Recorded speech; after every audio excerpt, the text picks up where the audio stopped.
Yes, let me start the recording. The International Day of Zero Tolerance to Female Genital Mutilation was on Sunday, actually. But we decided to move it today to give room for, other activities. There's so many activities going on to commemorate the day. So here we are today, Tuesday, 8th of February. And thank you all so much for coming. It's a pleasure to have you here. And it's an opportunity, a good opportunity for us all to be here discussing how to end this gruesome practice. We have a lineup of expert panelists, distinguished panelists from across the world, from Germany, Minnesota in America, New York, widespread, Nigeria, and UK, as a matter of fact. So I'm sure we are going to have a very interesting time listening to each and every one of them. Before we go on, I would like to situate the issues, what the current trend is, the statistics, where it is happening, and what the situation is actually, who has passed law, who has not passed law, so that we know what we are talking about, and then I'll let our panelists take on from there to help us fill in the gaps on what more can be done to put an end to the practice.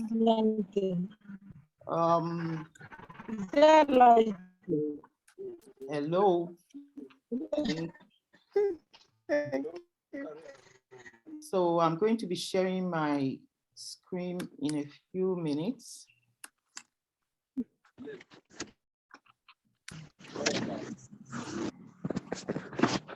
Okay, so here is the program. I was showing that before earlier on.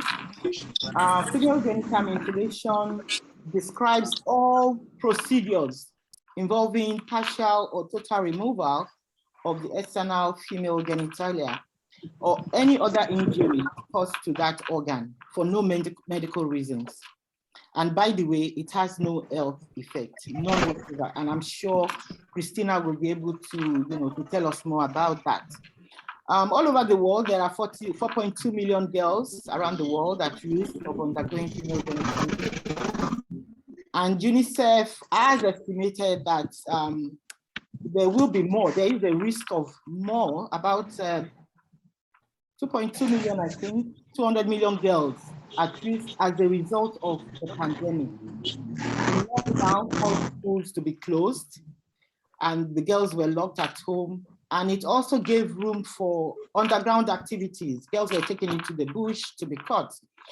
And in December of last year, we have a few unfortunate incidences where young girls lost their lives. So like I was saying, it has no health benefits. Over 4 million girls are at risk, 60 million girls worldwide, estimated to be caught between 2015 and 2030. You might be wondering why we keep saying 2030. That is the agreement by world leaders of when they want an end to violence against women and practices like female genital mutilation and so on. It is not known just to Africa. This is a global problem. FGM occurs in 92 countries all over the world, in Asia, Europe, even in America and Europe itself, sometimes as a result of migrant activities. In Africa, you can see the spread there. It is more concentrated in a few countries, like Egypt, Ethiopia, Somalia. That is where you have the highest trend. Some laws have been passed, and some countries, even in Africa, have passed the law.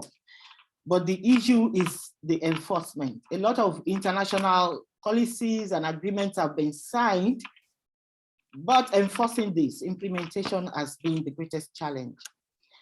And on this note, I would like to bring on board my co-hosts, Funke Iluyomade, and I would like her to take over from here.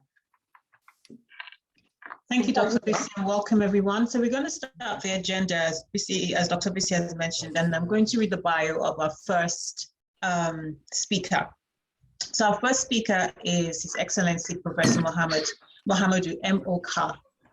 His Excellency is the Ambassador and Permanent Representative of the Gambia to the UN Office at Geneva, World Trade Organization, and other international organizations at Geneva. He currently chairs the Africa Group of Ambassadors at Geneva. Prior to his appointment in Geneva, Professor Kah served as a founding chairman of Zenith Bank, the Gambia. Prof has held various teaching and leadership positions in the USA, Africa, the Middle East, Gulf countries, and Eastern Europe Caucasus. He was the first Gambian-born third Vice Chancellor of the University of the Gambia from 2009 to 2020. I think someone has their, please can you mute? Okay. And he was recently appointed as a visiting professor at the Faculty of Humanities, University of Johannesburg, South Africa. Professor Mohamedou M.O. Kah has also spent 4 years in Nigeria as the founding dean of the School of Information Technology and Communications at the American University of Nigeria, AUN, and vice president of academic affairs and provost and professor of information technology and computing at the American University of Nigeria, Yola, Adamawa State, from 2017 to 2020, where he has also served at the Board of Trustees and governing councils. Professor Kah is passionate about advancing and strengthening computing, engineering, science, and leading strategy and innovation in organizations. And we do hope to win him over to be our gender champion for women and girls in STEM. Thank you, Professor Kah. So over to you. Thank you.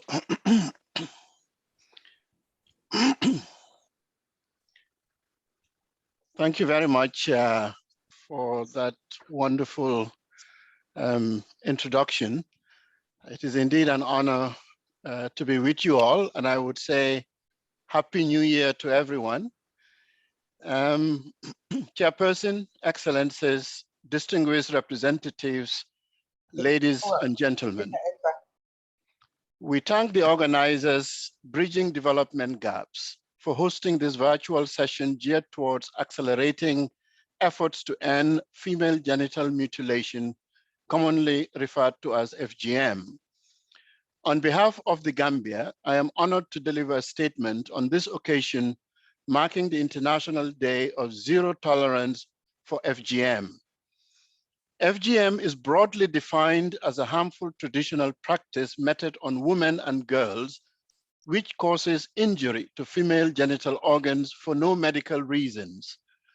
FGM is considered as gender-based violence against women and has no health benefits other than to inflict immediate and long-term health consequences, including infections and abnormal scarring, trauma, and pain on the victims. Chairperson and distinguished guests, the causes of the old harmful traditional practice against women and girls vary in different parts of the world. Where power and choice are determined by gender, women, and particularly girls, are often robbed of their fundamental rights, including total control over their reproductive health and rights. There is ample evidence suggesting that FGM is being practiced in many parts of the world. The number of women and girls subjected to this practice is alarming, and even before COVID-19 hit the world, millions of girls and women around the world remain at risk of genital mutilation.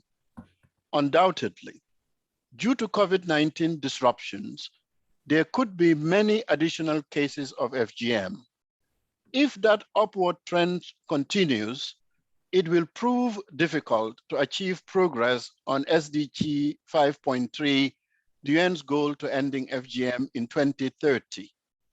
Unfortunately, there still persists the belief in many of our communities that cutting a girl's genitals increases her potential marriageability. In this regard, efforts to increase support for the empowerment of women and girls socially and economically in sustainable ways are needed to help eliminate such perceptions around women and girls. Our delegation believes that at the multilateral level, it is important to expedite the urgency of the continued need to help our countries adjust quickly and sustainably from the disruptions of COVID-19. We would also recommend reinforcing advocacy work and integrate FGM awareness as a harmful traditional practice against the rights of women and girls by adopting a human rights-based approach. Increased support to the work of advocacy and capacity building efforts, as well as devising and funding alternative income generation and building social status initiatives would provide the impetus for the circumcisers to drop their knives. It is now well established that many of the excesses are traditional practitioners. They supplement their income with the money and other articles they receive from work as excesses. In fact, the income they earn from performing this procedure is often higher than what they earn, thus their social status also improve as an excessor. The term female genital cutting, FGC, is also used in the Gambia. Though there is little by way of statistics, there is no doubt that some of the reproductive health problems experienced in the Gambia, for example, at childbirth by women who underwent the practice, could be found to be associated with the complications of FGM or FGC. The challenges to eradicate the practice are complex in nature, principally because of oppositions from the communities, traditional leaders, the misinterpretation of religious teachings, and even from women themselves. However, in recent years, the government of the Gambia has publicly supported efforts to eradicate the practice of FGM and to discourage it through health education. The government of the Gambia has recognized that the physical aspects of certain social and cultural practices, including FGM, do present health risks.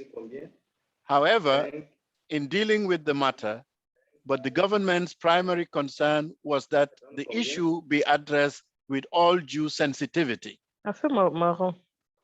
Somebody's mic is open. The government of the Gambia in 2015 enacted a law against FGM by amending the various sections of the Women's Amendment Act 2013, which established the criminal penalties for violations of the law. On that note, we would like to thank our donors for providing the requisite support, both financial and technical, to our government, civil society organizations, NGOs, and some leading women NGOs, including Gamco Trap and Bafro, in their advocacy work to eradicate FGM in the Gambia. Others we would like to thank include UNICEF, UNFPA, Inter-African Committee, Save the Children, to name a few. Against this backdrop, the Gambia welcomes the collaborative efforts approach by all and will be open to step up this work for all our benefits and to gear us up towards attaining SDG 5.3. I thank you and God bless you all. Thank you, Excellency. Thank you. Okay. Thank you, Excellency. Would you mind if we ask you one question? We appreciate what the government is doing, but what more can the government do in terms of dealing with the perpetrators? Because of the sensitivity nature, and these are embedded in communities, the continuing work of advocacy and community advocacy groups, working in collaboration with government and community leaders, will go a long way. Yeah. So stepping up the education, the awareness, and the support to these perpetrators who depends on these things financially will be very important. So it's a multifaceted approach without judging, to be able to address this issue once and for all. Thank you, Excellency. Dr. BC, any questions, or we can move on? I think we can move on and then we come back to. Okay, thank you, Excellency. Okay, so our next speaker is Majesty King, or His Majesty King Adedapo Aderemi. His Majesty King Adedapo Aderemi is the paramount ruler, Aleyemore of Ido Osun Kingdom. The 46th reigning king of the Asian Kingdom ascended the throne of his forebears in 2005 after his 25-year sojourn in New York. He is the chairman of Amoke Foundation for Gender Equality and Rehabilitation, convener general of KOTLA, Konata Secretary Board of National Council of Traditional Rulers of Nigeria, Abuja, Nigeria, NCTRN, and continental convener of CARC, the Confederation of Prominent Paramount Rulers of African Royal Kingdoms. The king is passionate about empowering women, and the palace is a safe haven. His compulsive commitment to the Sustainable Development Goals Agenda 3 and 5 achieved by 2030 in Africa resonates his life trajectory as a receiver and victim of the harmful practices of early child marriage. He's actively involved in the vision that shaped the KOTLA, Konata, as the main platform where traditional, cultural, religious leaders can constructively engage and contribute at AU and the UN regional, national, and local levels to move towards the attainment of African development, human rights, and respect for girls' and women's rights with progressive cultural values. He is a trustee. He's one of the trustees of African Views Elders Council based in New York. His Majesty is an administrator, architect planner, barrister at law, and a philanthropist. So you're welcome, sir. And over to you on your topic. Thank you.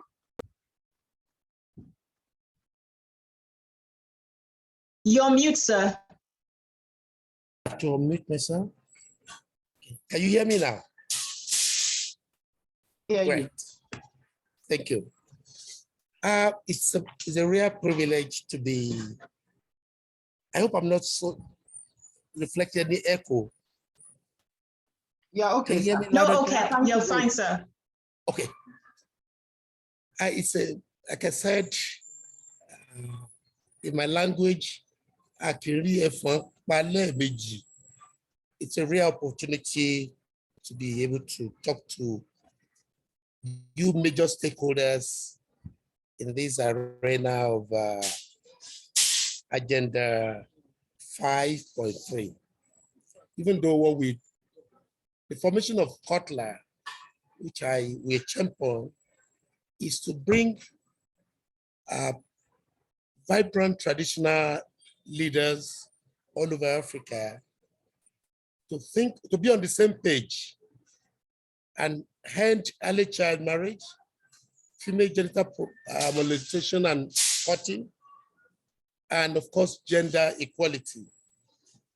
We started almost about 3 years ago, and this was propelled by United Nations Women. We started off with Blantyre, Malawi, Nairobi, Kenya, Addis, Zambia, then Lagos, where we gathered from all the 55 countries of the African Union, about 100 of us, to partner with you stakeholders for these agendas. And the trajectory of what we started is what is coming up to fruition now. Last year, around 9 months ago, we were in Paris for generation equality. And again, we were defending what we believe in. And even though not all traditional rulers are on board yet, but we are trying to bring them in. Because when you don't have traditional leaders and religious in Africa, there's a gap, just like the name of this outfit. And the disconnect is so obvious. You can't have motion without movement. You can't have water without wetness. The same thing, like we say in our place here, you can't have joy without some positive things coming in anyway.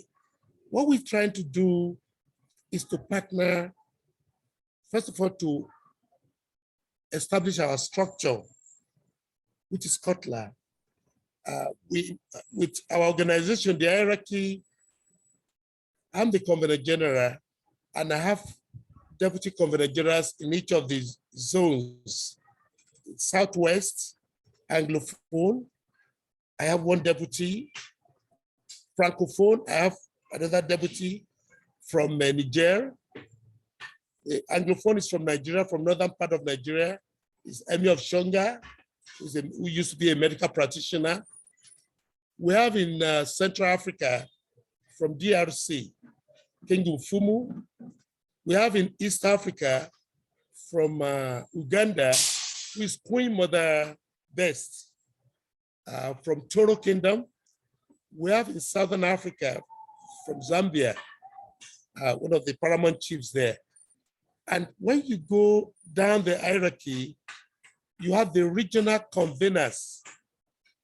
That's next to deputy convener general. We have the regional convener. And down below, can you hear me? Okay. And down below, we have the national conveners for each of the 555 countries of African Union.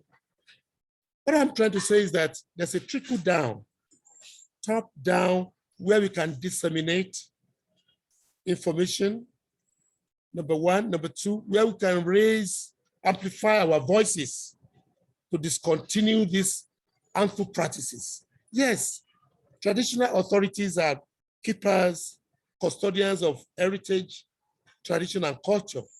But we have to expunge the harmful practices from what we do, what we are being custodian of. And one of the harmful practices is female genital mutilation and cutting. You can never and I'm so happy with the August visitor, the guest speaker who just ended now. There's nothing social. It's all harmful all the way. And we are losing so much of our GDP in terms of productivity by pushing, relegating, and not empowering women. And that's why we have this Maputo Protocol to enhance, after the 1995, to enhance the rights, the Child Rights Act. We just finished our VAPP in Nigeria, and we are putting in all the 5 countries and the 5 states in Nigeria. We are working so assiduously to make sure this practice stops in Oyo, in Ogun State, Ebonyi State, Imo State, and Osun State. So it's a continuous fight that we have to continue to mitigate and make sure this practice ends.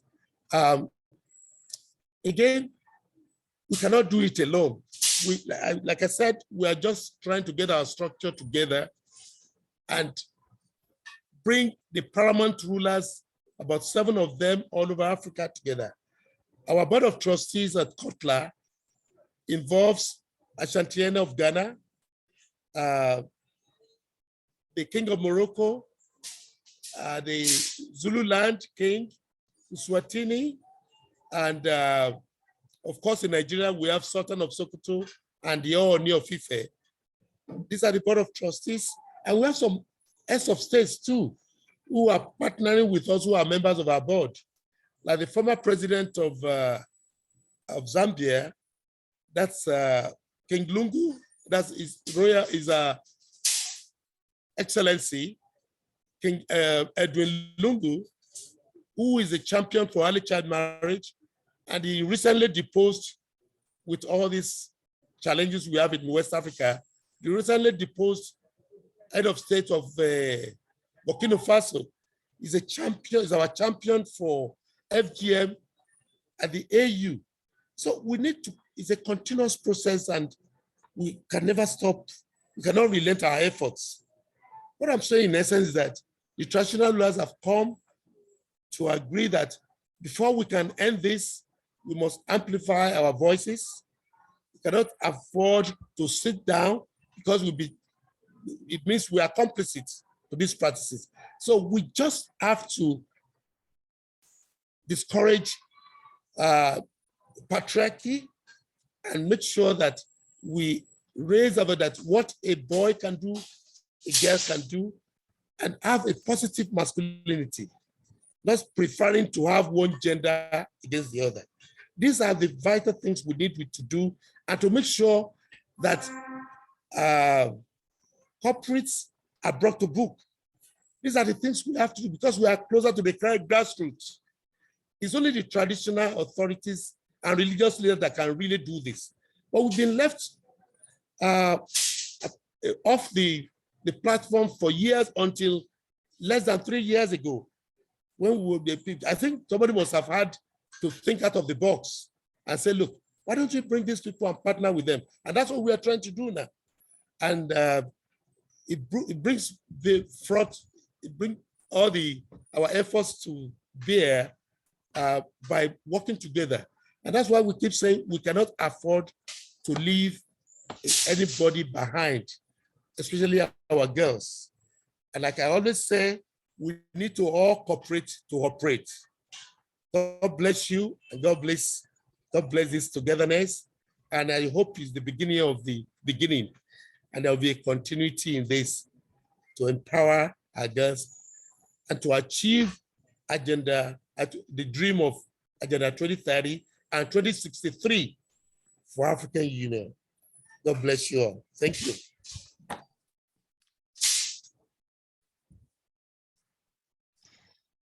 Thank you, Your Majesty. And Dr. Bisi, any questions? Are we gone on the program? Well, I haven't seen what's in the chat room, but I'll first of all like to thank Kabiesi so much for taking time out to join us.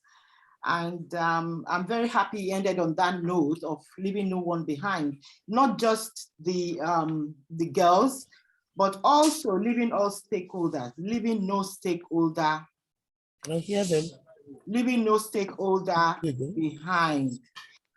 So Kabet, I just wanted to find out, because we've been, one of the organizations that have been campaigning against this practice, it's been ongoing for like 3 decades now, and we've been amplifying, raising our voices, and and I was just wondering, I know for a while the traditional rulers have not been incorporated in in the fight, and I was just wondering, what more do you think we can do to interface that institution with what the government is doing and what the international community is doing?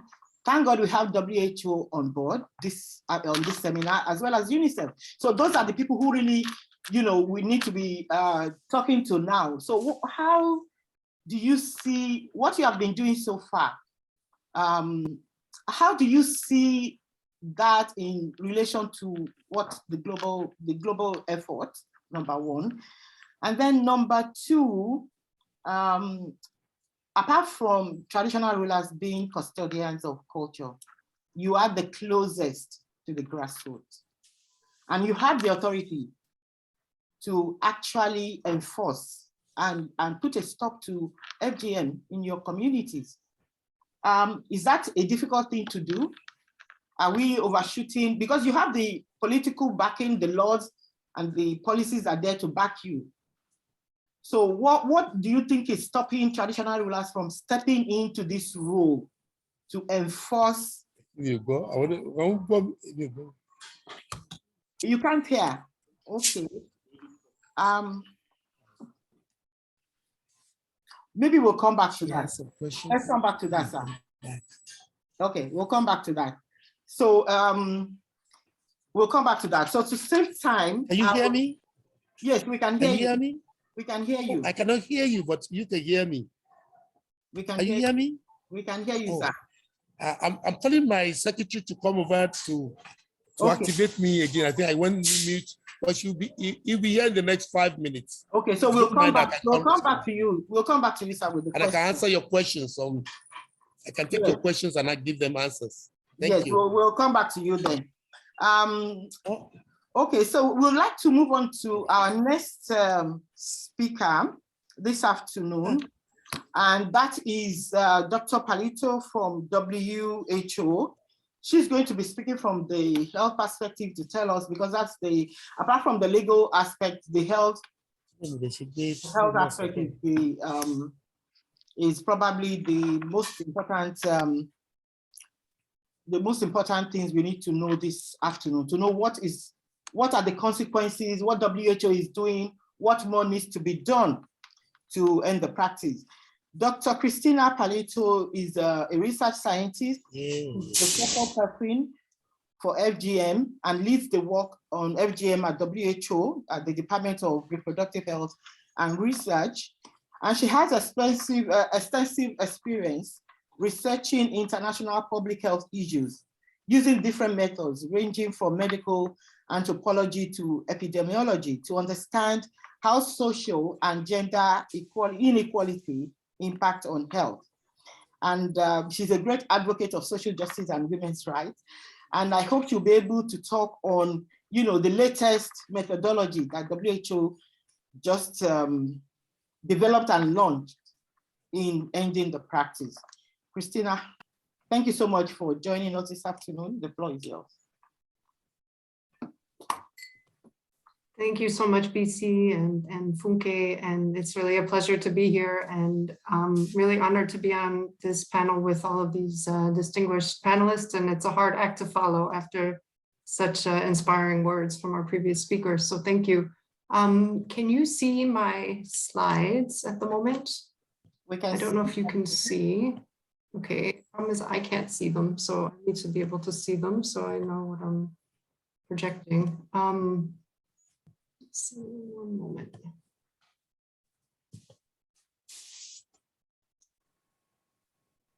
Do you see them in slide mode? Well, please, I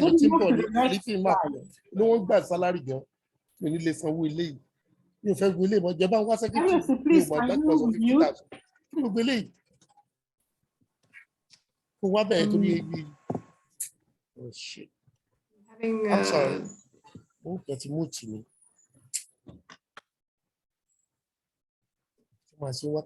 Okay. It says I'm screen sharing, but I'm not able to see my slides, but I don't know if you can see a black screen and a line running across. So I don't know if that's part of your presentation. No, it's not. Yeah, something is come up.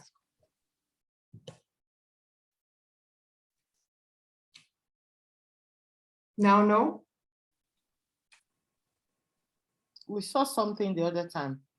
Maybe stop sharing and then start again. Yeah. Stop sharing. Am I enabled to share? Yes, yeah. Okay.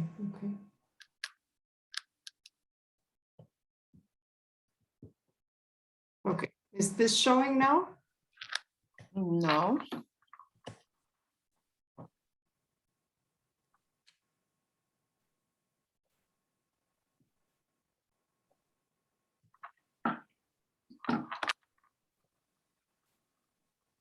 Yeah, now it's okay. Now you can see the presentation. Yeah. Okay, let me put it into presentation mode, because I assume you're not seeing it in presentation mode. Is it now? Yes.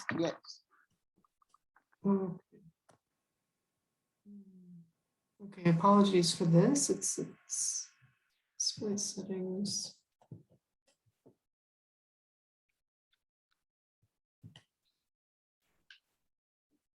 Okay. Okay, so now I've clicked through too far. Okay, to start, sorry for the technical issues. So I will just do a very short presentation about the role of the health sector in addressing female genital mutilation, both in terms of prevention and response. I will present a few existing and new tools and resources that WHO has developed to support high prevalence countries in addressing FGM. And I will also talk to you briefly about the economic costs of FGM in terms of healthcare expenditures and make a case for advocating for prevention of FGM to reduce those costs. So what is the role of the health sector in addressing FGM? As BC mentioned, there are a lot of health consequences that can result from FGM. And the health sector, as we know, plays an important role in treating and managing those complications. But in addition, the health sector has a role to play in preventing the practice as well. And I will talk to you about some of the resources we have and some of the findings we have around that. The health sector response should be evidence-based, as with any public health issue, and we do consider FGM to be a public health issue. The response should be evidence-based, so generating evidence around what works, what are the approaches that are effective and that are feasible within a health system is quite important to us in developing that health sector response. We also strongly advocate for the integration of FGM into sexual reproductive health programs, maternal, newborn, child, and adolescent health programs, as well as integrating it into universal health coverage. So instead of FGM being a vertical program within the health system, it's important that it's fully integrated within other programs so that it is a more sustainable and long-term approach to addressing the topic. We also see the health sector as being a very critical component of a multi-sectoral response. So each sector plays a different role, and the health sector plays an important role in ensuring that there is adequate prevention and care provided to women and girls coming through the healthcare system. So we have a number of resources that already exist, and you may be familiar with some of these around training, providing care for complications, some policy related resources as well. But we are really pleased that we've been able to develop a few new resources that we launched for this year's International Day of Zero Tolerance. So I'll introduce you briefly to those and we can share some links later. So in the countries where FGM is practiced, and in all of the high prevalence countries, more than 80% of the healthcare is provided by midwives and nurses. So they are really the backbone of the health system within these countries. So having them as part of our efforts is extremely important to us. And we really feel that with the support, with information, with training, that we can build their role as advocates for change. We can also strengthen their skills around communicating with their clients and patients and around providing care to manage complications. So as you see in this slide, not only do they provide care, but they can be opinion leaders. They also interact with their peers. They interact with other community members. They know better than anybody what the beliefs are in the communities they serve. So in primary health care, where most of the health services are provided for antenatal care and other reproductive health services, it's the nurses and midwives who are really an integral part of that process. So we are really pleased to have recently launched this new training package. And this package is, again, aimed at nurses and midwives in high prevalence settings. I think someone's microphone is not muted. If you could kindly mute, please. So in this training package, we tested this in 3 countries, in Guinea, in Kenya, and in Somaliland. And the package includes a training manual with a very interactive training that includes different discussion around values and traditions that the healthcare providers may believe or may be exposed to in their communities. Teaches communication skills. It teaches all of the skills around providing care for complications as well. We developed also a short video, which I can send a link to as well in the chat in a moment. And we have a set of slides and training aids. So we were really, we tested this in a very rigorous way using a randomized design in these countries in primary healthcare settings. So the nurses and midwives were able to use this new approach and to communicate with their clients for FGM prevention.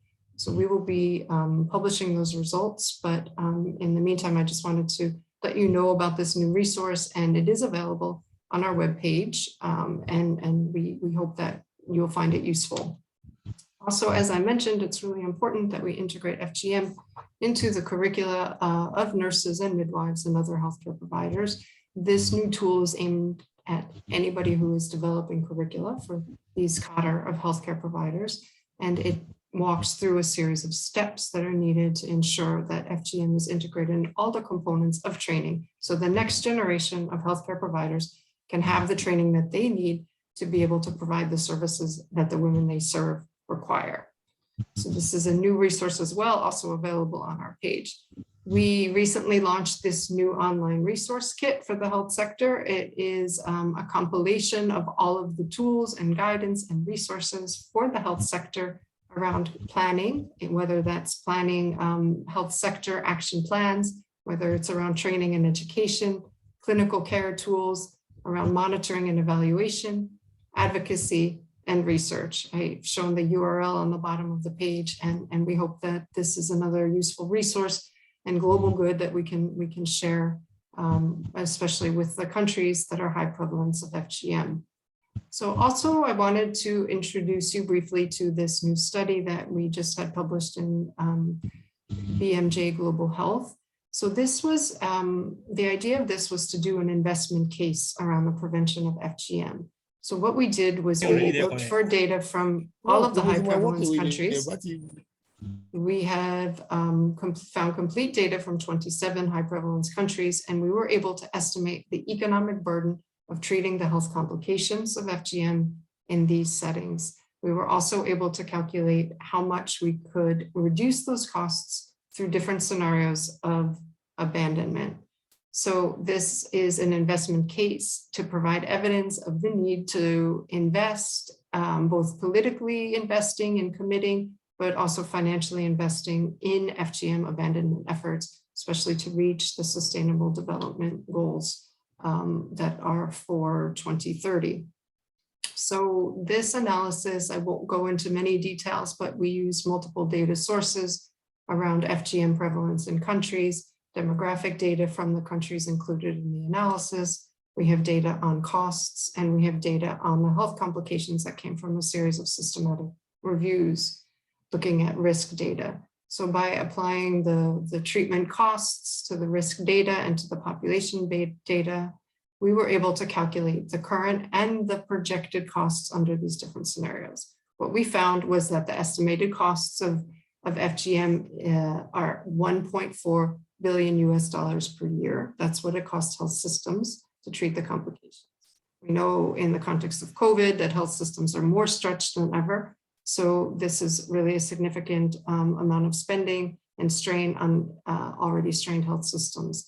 We calculated the projected costs under these different scenarios. We found that if the current incidence rate, so if the same amount of FGM occurred in 30 years from now, those costs would continue to rise to $2.1 billion per year over 3 decades. If we could reduce FGM incidence by 50%, those costs would continue to rise. And that's because we use a life course approach. So anyone who has already experienced FGM would continue to accrue those complications and those costs over her life course. In addition to the population demographic patterns in the countries, this is what the health systems would be looking at in terms of expenditure in a 30-year period. If, however, we could fully abandon FGM and invest in that abandonment, we could decrease those costs to 0.8 billion in 2047.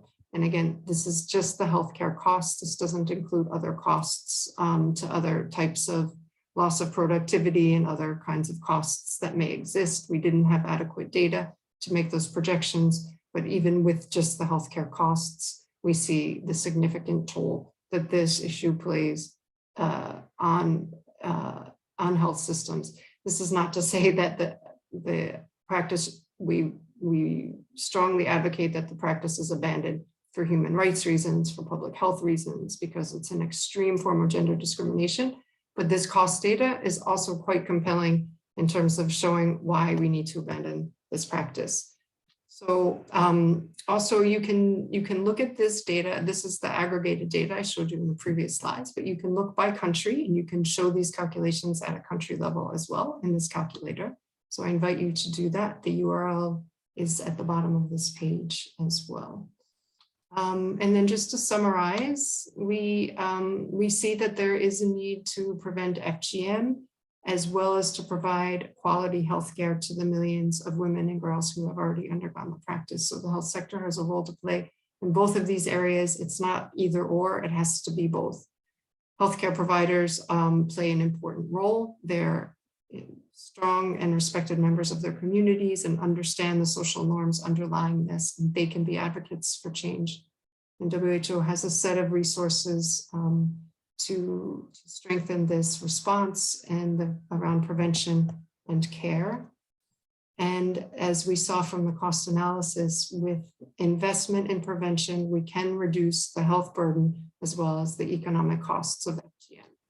So I thank you for your attention. I invite you to look at some of these resources on the web pages, on the WHO page of the Sexual Reproductive Health Department, as well as the page on FGM, and you can find some other additional resources there. So thank you again, and looking forward to the discussion. Over. Thank you so much, Christina. That was very interesting. The calculator is actually very, very, very interesting, and I'll have a go at it. I'm sure it's very user-friendly. Before we pick questions from the floor, from the chat room and from our participants, I was just wondering, or maybe I missed it, you didn't say anything about medicalization. The resources were geared towards the midwives and nurses. What about the doctors themselves who have sworn the oath of no harm? Yeah, thank you, BC, for the question.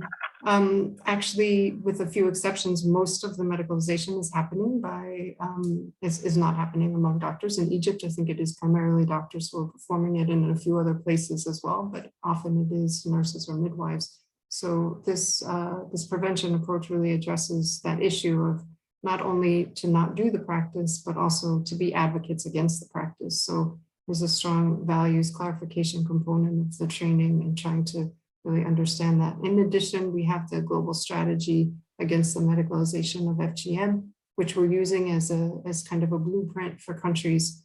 We have a set of priority countries we're working with, and they take this global strategy that has 4 pillars of activities and adapt that to their settings and develop national action plans for the health sector, along with key stakeholders in the countries, and develop and implement policy and programmatic activities and training activities to address these different pillars of activity that are part of this global strategy of to stop medicalization, which is the strategy that was developed by WHO, but in collaboration with all the UN agencies and with the professional associations of healthcare providers as well. So it really has a strong mandate for everyone who's working within the health sector generally, and within the kind of health systems types approaches more specifically as well.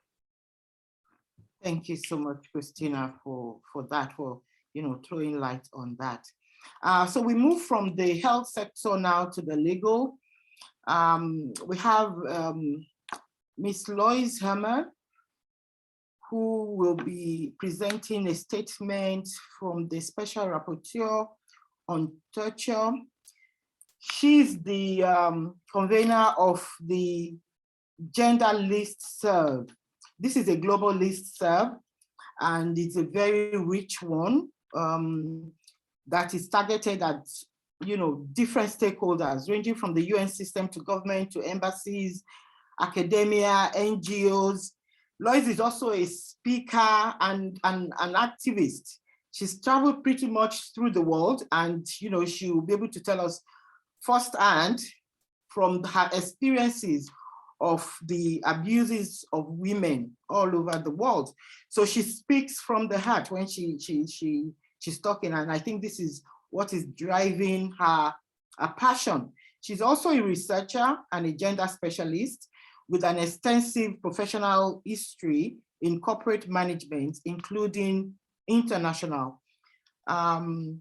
The Women's UN Report Network is a gender listserv, and it addresses the human rights, oppression, and empowerment of women and girls all over the world. Lois and myself have organized a series of panels together at the UN in those days when, you know, looks like it's so long ago now, when we could still have physical meetings. And I hope that we can get back to that, Lois, and it will be nice to see you again in Geneva very soon.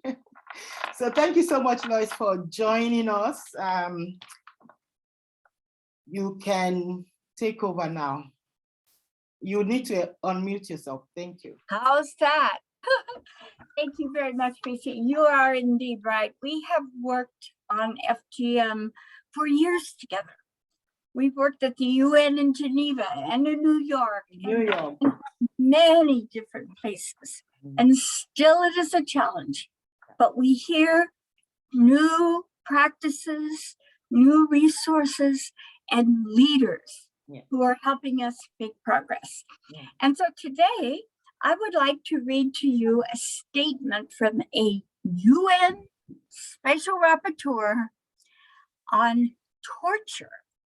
He is Juan Mendes, and he wrote the only existing UN Special Procedures document on FGM. And it was hard to get this. And there were many who felt it really wasn't appropriate. But it is really what we call a gold visa card, because it can be used in leverage, in advocacy for FGM to end it as we're doing today. And I will read part of it for you.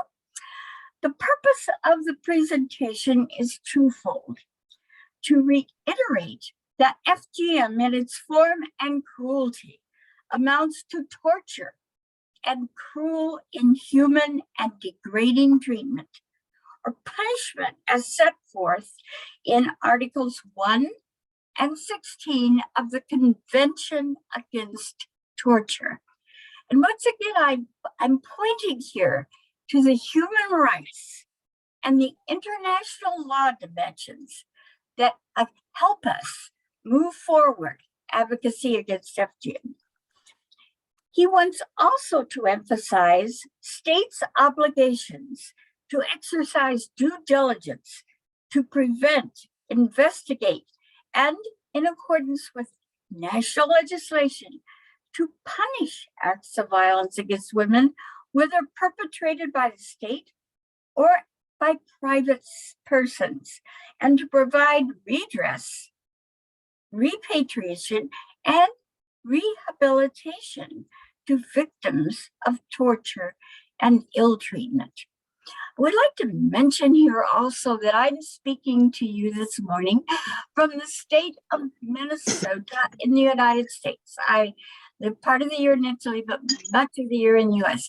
And this state of Minnesota has the largest Somali population outside of Somalia. And so when we're talking about the scope and the range in which FGM can and now does occur, this state in the US has been a focal point on that. According to the World Health Organization, whose fine presentation we just heard, an estimated 100 to 140 million girls and women worldwide are currently living with the consequences of FGM. It is mostly carried out on young girls at some point between infancy and the age of 15. In Africa, an estimated 92 million girls from 10 years of age and above have undergone FGM. And these figures increase all the time. Plus, they are not easy easy to find because FGM is quite invisible. It's a personal issue. And that has been one of our challenges in advocacy, is that lawmakers will say, but it's a private, it's a family issue. Furthermore, that we have seen over years that many times it's grandma who suggests that the FGM occur. The younger generation, young mothers, and citizens who are now entering a new world of medical practices and pandemics, they are more open to the ideas of FGM and its harm. However, sometimes your grandmothers and great-grandmothers will feel that the cultural dimensions of FGM are very important and should be continued. All forms of FGM violate a range of human rights of girls and women, including the right to non-discrimination, to protection from physical and mental violence, to the highest sustainable standard of health, and in the most extreme cases, the right to life.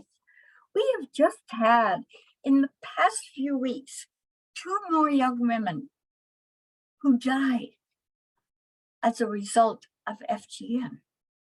This is a reality, my friends. And so when we talk about it, it's not somewhere else. It's in our own world, countries, local to global, that FGM must be eliminated. This special rapporteur regards FGM as a practice involving the deliberate infliction of severe pain and suffering, thus meeting the threshold of the definition of torture. And again, we refer to the Convention Against Torture. Severe pain and suffering, intent and purpose.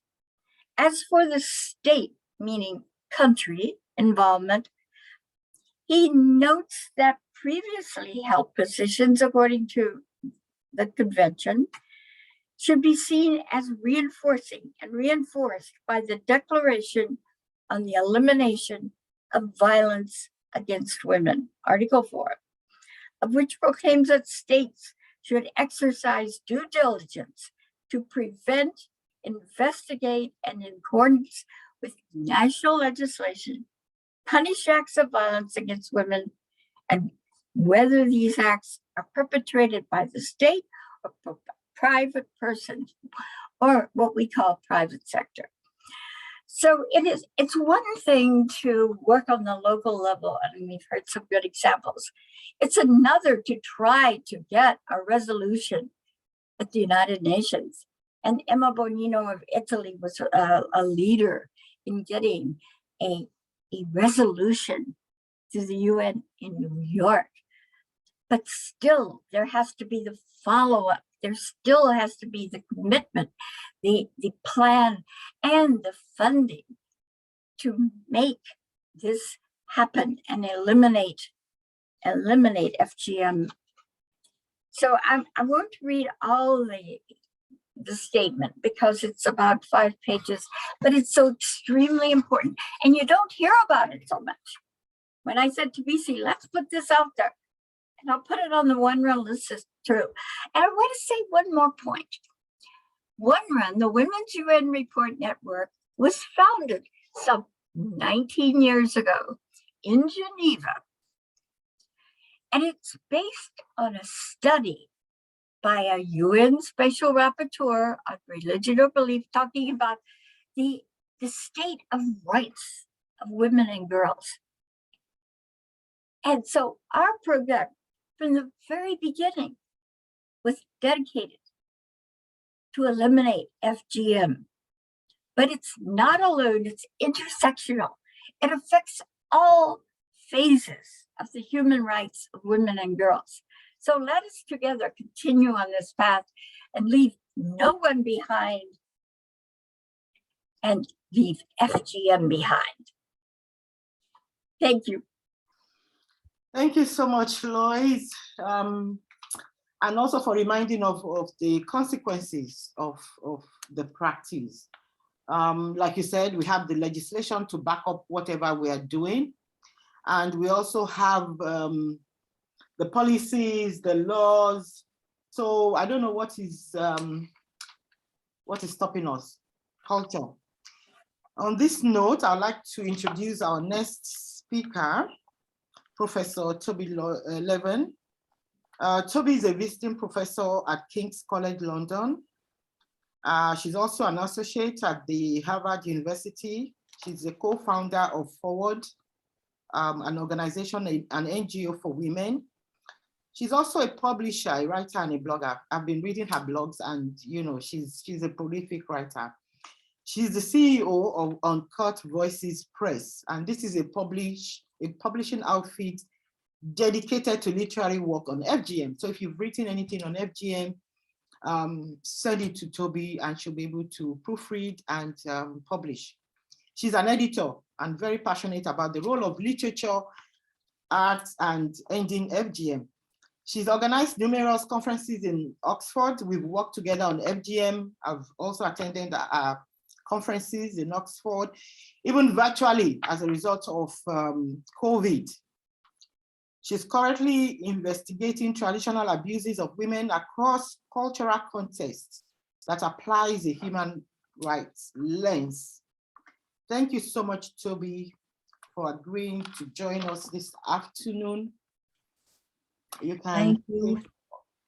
Thank you very, very much, Bissy. It's a real pleasure and honor to be among such a distinguished staff.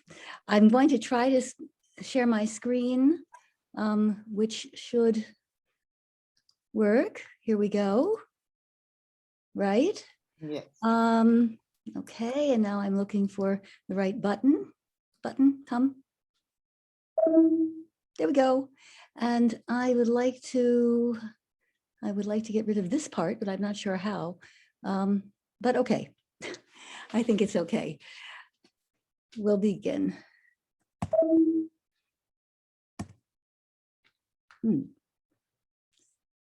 There we go. So bridges are links, and links bring synergy. And this was my interpretation of my assignment. I'm not sure that this is the first slide. Yeah, I have the good afternoon and the caveat. Had I 10 hours instead of 10 minutes, I might do justice to my understanding of our theme, how individuals and groups already working to end FGM can accelerate together the disappearance of a noxious custom. It makes sense to acknowledge that our work to end FGM by 2030 is impeded by the resource-strapped context, which means rivalries for funding, attention, and time, and not to mention the effects of COVID-19. The sad fact is few of us can claim adequate financial backing, even though compared to 40 years ago when some began campaigning, governments, wealthy NGOs, and media outlets have multiplied our resources. Still, traction can be gained by both expansion, that is, including issues often twinned with FGM, such as, and I don't know why this is being so ornery, such as early forced child marriage and domestic violence, expansion, and contraction, that is, intense focus on limited specific endeavors that promise success in keeping girls intact. After sharing past examples of such synergies, I'll feature one or two projects illustrative of bridge building. So there was, in fact, collaboration from the start. Under colonialism, opposition to FGM was already manifest, but outsiders' efforts to end what cutting cultures after Kenyatta defined as essential to political or tribal identity failed. An egregious historical example, the female circumcision controversy, witnessed Huldah Stump, an American missionary murdered in 1930 in Kijabe, Kenya, likely in protest against the church's stance, threatening excommunication to those continuing the practice. As illustrated in Ngugi wa Thiong'o's 1955 novel, The River Between, colonizers' attempts to forbid FGM elicited strong Kikuyu opposition. Well, fast forward to 1976, the 1960s provided fertile ground for an upswell in feminist action on a global scale. And by the 1970s, the movement had reached Africa. The Association of African Women for Research and Development is a Pan-African NGO launched in Dakar in 1977. And among its objectives, quote, to transform gender relations and social conditions in Africa by creating networks and strengthening partnerships with researchers and activists concerned with development. AWARD first came to my attention at the International Tribunal on Crimes Against Women in Brussels in 1976. Regarding FGM, then female circumcision, the takeaway was muted. In Diana E.H. Russell's publication on that event, a single report among hundreds addressed clitoridectomy, and that only in Guinea. So that was not mentioned at the tribunal, basically. Including the topic within the conceptual frame of violence against women, however, has proven fruitful. And among those bridges we are building, alliances with associations and umbrella organizations devoted to this broader theme are crucial. So, from above or below, describing the 1976 convocation, Russell points to a tension threading its way through decades of subsequent activity. The grassroots Brussels event featuring non-governmental actors claims to improve on the UN's opening of a Women's Decade with a gathering in Mexico City in 1975, where politicians, elected officials, and bureaucrats, rather than, quote, ordinary women, had the floor. The succeeding 10 years would then be punctuated by a mid-decade conference in Copenhagen, 1980, an end-of-decade conference in Nairobi, 1985, and a Decade Plus 10 conference in Beijing, 95, under the UN umbrella. Fortunately, already in 1980 in Copenhagen, democratization emerged, attenuating the grassroots bureaucratic divide. There, regarding FGM, African women scholars and activists spoke out in significant numbers, warning against campaigns that lacked nuance and, above all, that failed to consult and include the populations at whom action was aimed. The strident call for networks and collaboration among equals resonated strongly. So 3 among many responses I'm going to mention: Forward, founded by Efwa Dorkanu, whose picture you see, COMS, and the IAC. Forward and the Girl Generation. The Foundation for Women's Research and Development, the brainchild of Ghanaian nurse Efwa Dorkanu, OBE, opened its doors in the Africa Center of Covent Garden in the early 1980s.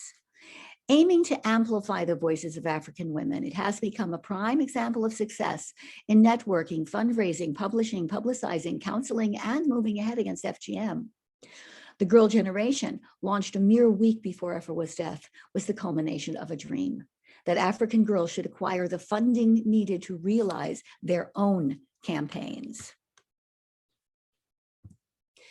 Join the campaign. We are invited on their internet site. Africa's Youth Kickstart 1 Million Conversations to End FGM. Young people are speaking out to end FGM, and they are looking for allies. More than 700 grassroots groups have joined. And why join? For increased visibility and effectiveness of the global movement to end FGM. Tangible benefits include tools and resources, capacity building opportunities, communication resource pack, and in fact, much more. Turning back now to COMS in France, the Commission pour l'abolition des mutilations sexuelles. In the early 80s, while Efwa was launching Forward, Awa Thiam in Paris conceived of COMS. As a multilingual campaigner in Germany, where a movement against FGM began in 1977, which not many people know about, I mediated the language barrier, bringing Efwa and Awa together in Paris. In the photo, you see left to right Awa, Efwa, and Dr. Dagmar Schultz, who is a good friend and expert on and close friend of, or was a close friend of, Audre Lorde. And I'm not there because I took the picture. So, turning to links and bridges, in a trend-setting gesture that would duplicate over the decades, Awa Thiam invited activists, scholars, and filmmakers to a Francophone conference in Dakar, 28 to 30 December 1982. And I think it's important to go backwards because very often these days we seem to be reinventing the wheel. You'll find details on my blog. Resonating takeaways from that conference. First, African delegates provided a needed corrective to the literal Western lens. At issue was how or if to show to a European audience what happens when girls are cut. Racism looms. Second, no silo thinking. The 1982 colloquium already took a holistic approach to FGM as integral to violence against women generally. Thus we have, in 1982, topics included at the COMS conference were domestic violence, polygamy, gender inequality under the law, lesbian love, fertility issues, and the pain of childlessness. FGM was broadly considered inseparable from this plethora of patriarchal impositions on women's lives, and as such, it was a global problem seeking a global response. Nonetheless, it was also viewed as more properly, quote, belonging to those from cutting cultures. Enter the IAC, at a time, quote, when female genital mutilation was highly controversial and in critical need of an African regional voice in international campaigns. Launched on February 6, 1984 in Dakar, it envisioned a society in which African women and children fully enjoy their human rights, free from harmful traditional practices. The IAC promotes gender equality and improves the health status, social, economic, political, human rights, and quality of life of African women and children through eliminating harmful traditional practices and this is important, promoting beneficial ones. Headquartered in Addis Ababa, Ethiopia, where it is registered as a nonprofit with a liaison office in Geneva, it strongly supports education. Its national chapters or national committees exist in 2019. Where did that go? Exist in 29 African countries. It also links to the African diaspora through affiliates around the world: Belgium, France, UK, Spain, Germany, Sweden, Norway, Italy, Canada, USA, New Zealand, Japan, and Singapore.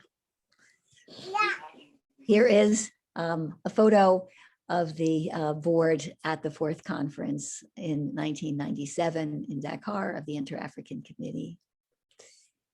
And here are photographs taken of the committees coming out, if you will, in Nairobi, and their amplified presence in Beijing.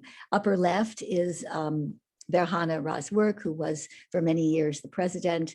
Next to her is Olayinka Kozo-Thomas, whose book on genital mutilation in Sierra Leone was important, and then Awatiam. Finally, the snapshot in the upper right, a spontaneous caucus Thursday at 6 p.m. in Beijing, records the first steps toward global cooperation among activists against FGM outside of Africa. And this led to the first anti-FGM European network. Turning now to Ma Fieu, the exemplary project by Forward for Women that I wish to showcase, and I'm coming to my conclusion.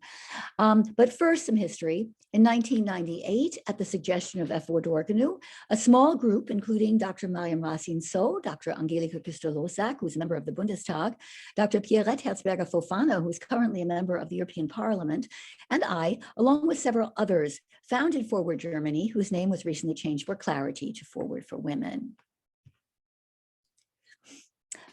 Explicitly anti-racist in our campaigns in the diaspora and active in Somaliland, Mali, and Senegal, we have managed educational projects and outreach.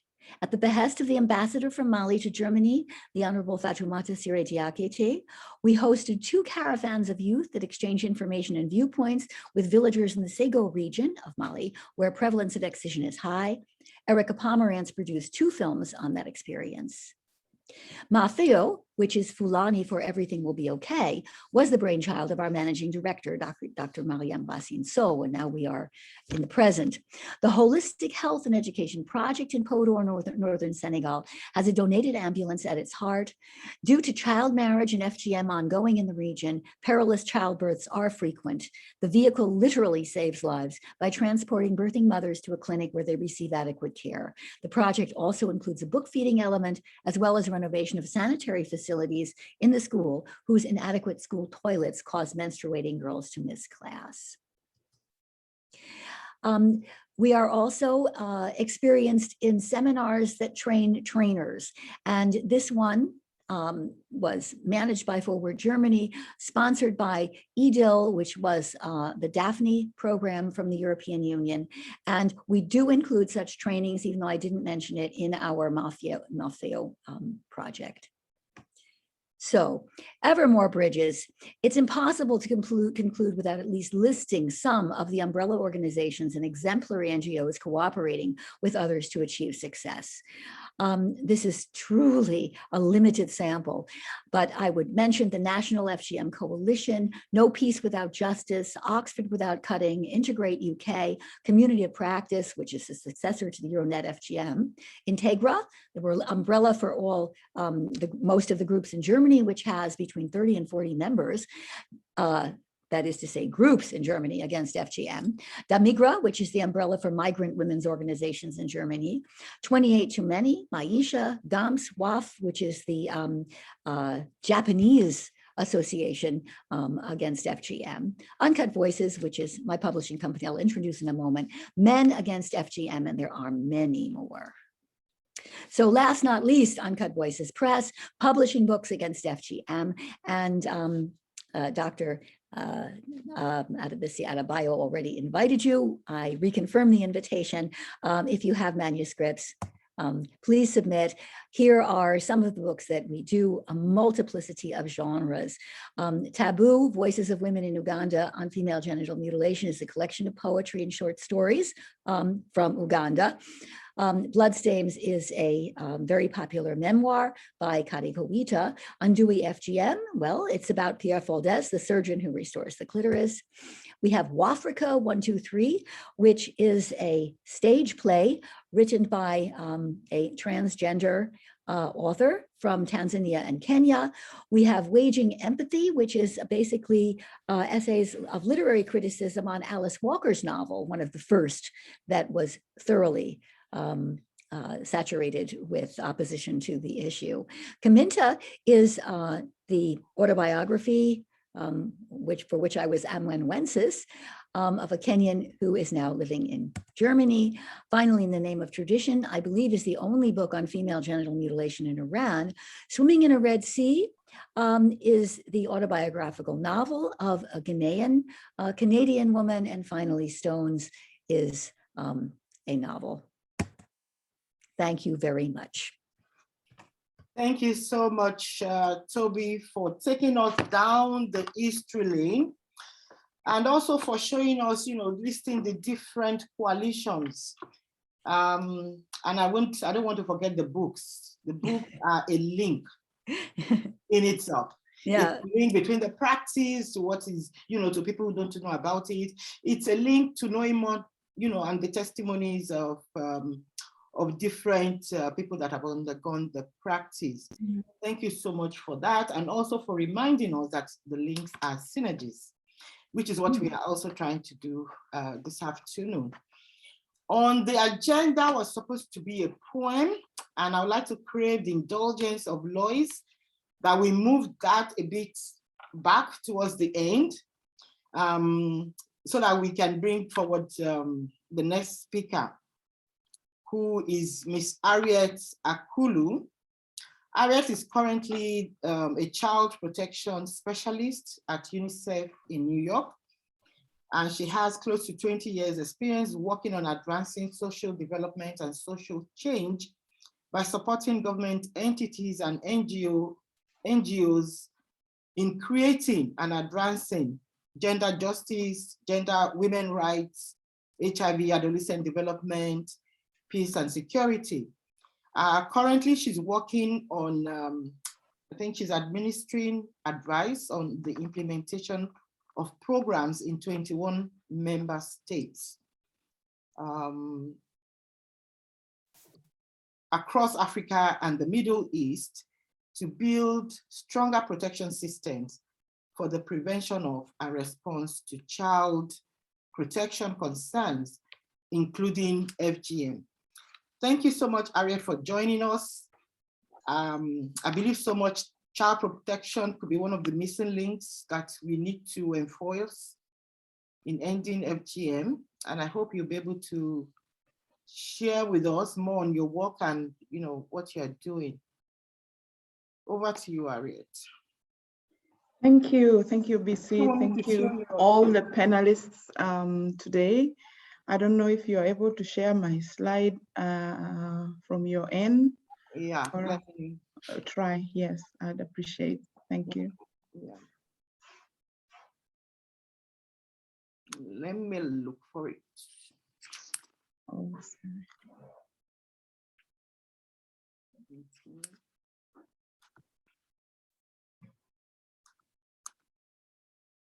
Okay. So now it's just to share my screen. I found it. Don't worry, there are not many, just a couple of slides, really. Is that it? Yes, that is it, ma'am. Thank you. Yeah, so again, thank you. You asked me to talk about the importance of research on the agenda to end FGM, and also if there are obstacles or areas that we should focus on, especially as we bridge, development gaps. I felt like this group already knows the usefulness of research, and which is why you bring it up here again. So I will not focus just too much on that, but I will share with you some of the things that we have been able to do in the area of research. So next slide, please. And so just to reiterate again that this year's theme for International Zero Tolerance Day is for us to invest and don't rest, so that we can accelerate, to end female genital mutilation, by 2030. I just threw that there to remind us. And therefore, next slide. The FGM field has had a history of limited funding for research, especially on operational research that would facilitate evidence-informed programming and rigorous evaluation of FGM interventions. So consequently, there has been limited synergy between evidence generation, programming, and policy development. And so as we begin the final decade of acceleration towards the zero, new cases of FGM by 2030, we believe that increasing that rigor, relevance, and utility of research for programming, policy development, and resource allocation will be very, very critical. Next slide. And so jointly with Population Council, WHO, and UNFPA, UNICEF took a sort of sector-wide approach recently to synthesize evidence, identify gaps, and jointly define and build consensus on research questions for the sector. We think that a sector-wide research agenda is critical to understand various female genital mutilation issues, to build knowledge and also to increase, public awareness and facilitate lesson learning. So we sort of went through a process by, first of all, starting to synthesize evidence. We developed a state of evidence paper. I will paste this link, to the paper on the chat later on FGM programming by, looking back 10 years from now, what kind of evidence have we had on the area of FGM and what gaps are there for the future that we should really, close, bridge, in advancing, elimination of FGM. We then convened an experts meeting. These were mainly researchers from the academia, young people, activists, policymakers in government, and also people at the grassroots. And working through a global reference group, we were able to develop and very recently launch a research agenda along with the WHO ethical guideline for FGM research that I think Christina mentioned earlier on. Next slide, please. So if you allow me to mention something a little bit about the state of evidence when we conducted this synthesis and analysis of evidence right now. We, of course, from 7,600 pieces of articles out there in the world today, we were able to zero down to about 115 pieces of credible research, which are peer reviewed. And then we reviewed those to try and determine where right now in the world we have evidence, we have gaps in evidence. And so next slide. One of the areas that we looked at when we were reviewing, first of all of these 115 studies were grouped, in different themes. One of the themes that we were looking at were those studies that focused on interventions at system level. So enactment and implementation of the law. So there were like about 30 studies.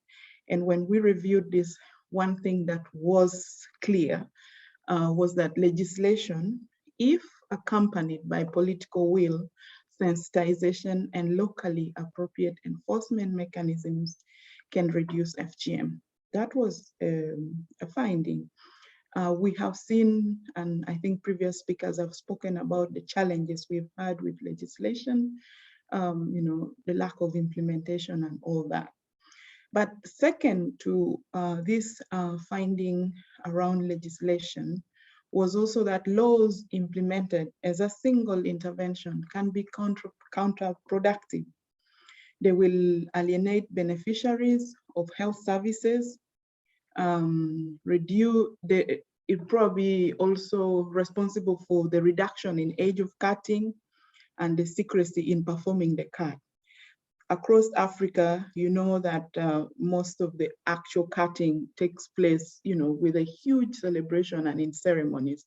So we saw from these pieces of evidence that where there have been legislation in place or some form of enforcement of legislation or policy, the cutting tended to go underground, and therefore a reduction in the age of cutting, meaning they are cutting girls at way much younger age, 0 to 5. And that's dangerous, because then we would never know. Young children are not able to, to say out. They do not have that agency yet to report, to rebel, and all that sort of thing. Next slide, please. The next set of studies that we reviewed were studies that focused on interventions at the community level. So we are talking about health education, community engagement, media, public declarations, working with religious and cultural leaders, and conversation with the excisors, and that those were like about 45 pieces. In fact, this is the area that had the most amount of evidence. And I'm glad that today we are having the king here with us, and he has spoken before. So what we found was that health education and community dialogues with parents and religious leaders can change attitudes towards FGM. We also found out that social media marketing efforts are effective in changing social norms and attitudes towards abandoning FGM, and in some cases even potentially reducing FGM. Other efforts to convert or to provide excisors with alternative sources of income were not supported with any form of evidence as being effective in eliminating FGM. A lot of our actions, especially at the community level, aim to reach out to circumcisers and, you know, to bring them back to the mainstream and find ways in which, you know, they can be engaged. Studies found that this is a less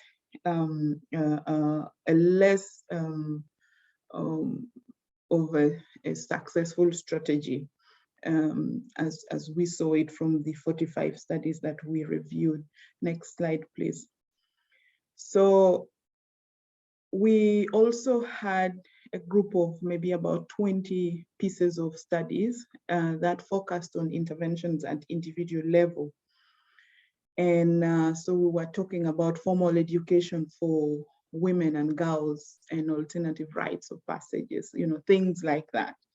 And just to mention that just yesterday, no, on Sunday, I think UNICEF released a paper on education and FGM. I'll try to find a link and also paste it in the chat. So by reviewing this evidence, we found that educating mothers can reduce the number of girls being cut. So there was a lot of evidence that supported this particular strategy. You know, when mothers who are educated, you know, we saw fewer girls. The higher the level of education, the lower the number of girls who are cut. Also, that means maternal education has a direct correlation, you know, with cutting of girls. Educating girls also leads to improved knowledge and changing of attitudes. Remember, I'm talking about change in attitudes. Even previously, I mentioned about change in attitudes. But we also found, again, interestingly, that activities associated with, for instance, rite of passages may lead to increased knowledge, but the approach does not prevent girls from undergoing FGM. I know that we do have a number of organizations, NGOs, and activists at the lower level who have tried to ensure that girls receive that fulfillment of passing from childhood into adulthood through other means, by not necessarily being cut, so that they feel like they fit within their society. I know that for a fact in Tanzania, that's one of the things that they've been advocating. And I think also to some extent in some communities in Kenya, they have these activities around alternative rites of passages. These activities have been found to not contribute significantly to reducing cutting of girls. Next slide, please. So in conclusion, when we look at this state of the evidence paper that we just recently released sometime last year, laws implemented in isolation cannot end FGM. More research is needed on the individual level. As you saw, the number of studies were very few that we could find. And at the individual level, short-term interventions are needed. For instance, you know, including education. Of course, maternal education is long-term, you know, long-term intervention, but we need to think of other interventions or strategies which are short-term for elimination. Community level interventions are effective in changing attitudes. I have mentioned that before, but I think that the world of FGM, and particularly those of you who are in the business of bridging gaps for development, need to move beyond attitude change to behavior change. And here I think is where the nuance is not very clear. So I think it's very important. We need to start thinking about behavior change. We have been able to attain changes in attitude. In fact, recent analysis within UNICEF already indicate that the attitudes of mothers and daughters across all the 33 countries with nationally representative data show that there is a positive trend. You know, the people are there is a growing opposition to FGM among mothers and their daughters and generally the community. So that's a change in attitude. So we need to move beyond this and start to see some actions or behavior change. If we could move to the next slide, please. And so just changing a little bit. So when it came to the development of the research agenda, we based on these findings plus a couple of other reviews and also the input of the global reference group that we talked about, to prioritize about 10 thematic areas where we think over the next 9 or so, 5 years, we should be focusing on in order for us to accelerate elimination of FGM.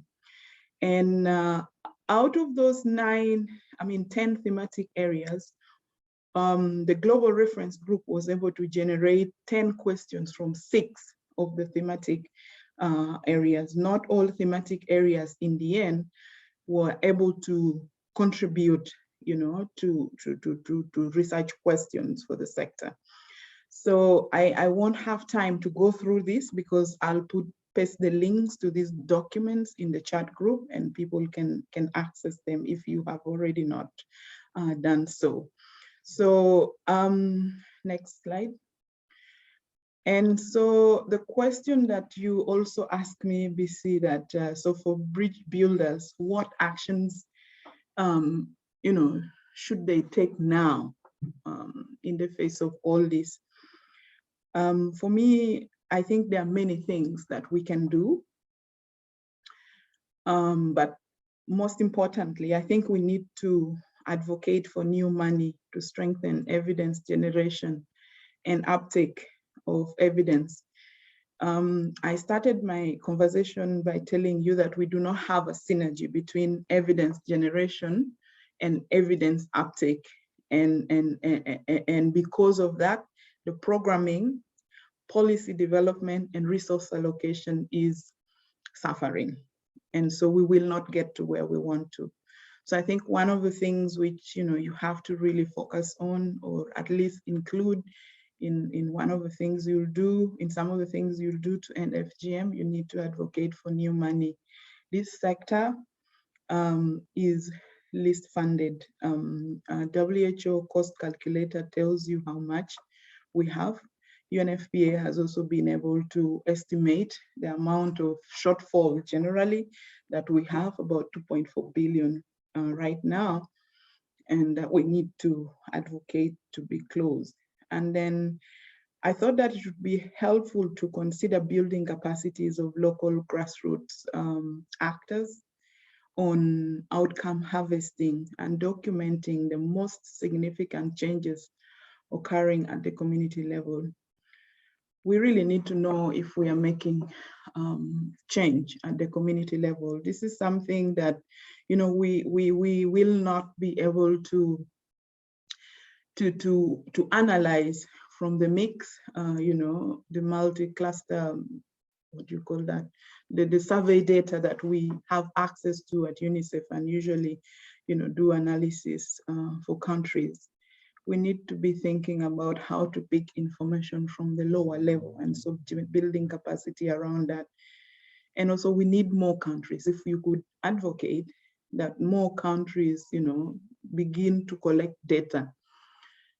We need comparable data. Right now, consistently, over the last 30 years, we've had about 33 countries that generate information using the DHS.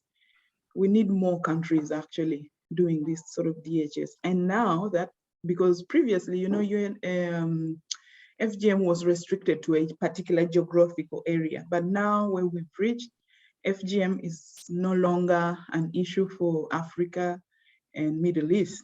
FGM is everywhere. It's in Asia, it's in Europe, it's in America. So we need these countries also to be, able to start picking that kind of information. And yes, now is the time to invest, don't rest, to end FGM. Next slide, yes. And then if we go to the last slide, I just want to draw your attention to the resources we have available at UNICEF. If you just point your smartphone at any one of these round circles, you'll be going directly into the links, into the websites where we have a lot of information regarding FGM, including the latest analysis, the latest country analysis, statistics, and any form of information. Thank you very much. Thank you so much, Harriet, for that comprehensive breakdown, and also for the call to action that you've made on the different things that we need to be focusing on. We'll come back to you with the questions so that we give room for the other presenters. So on this note, I would like to bring forward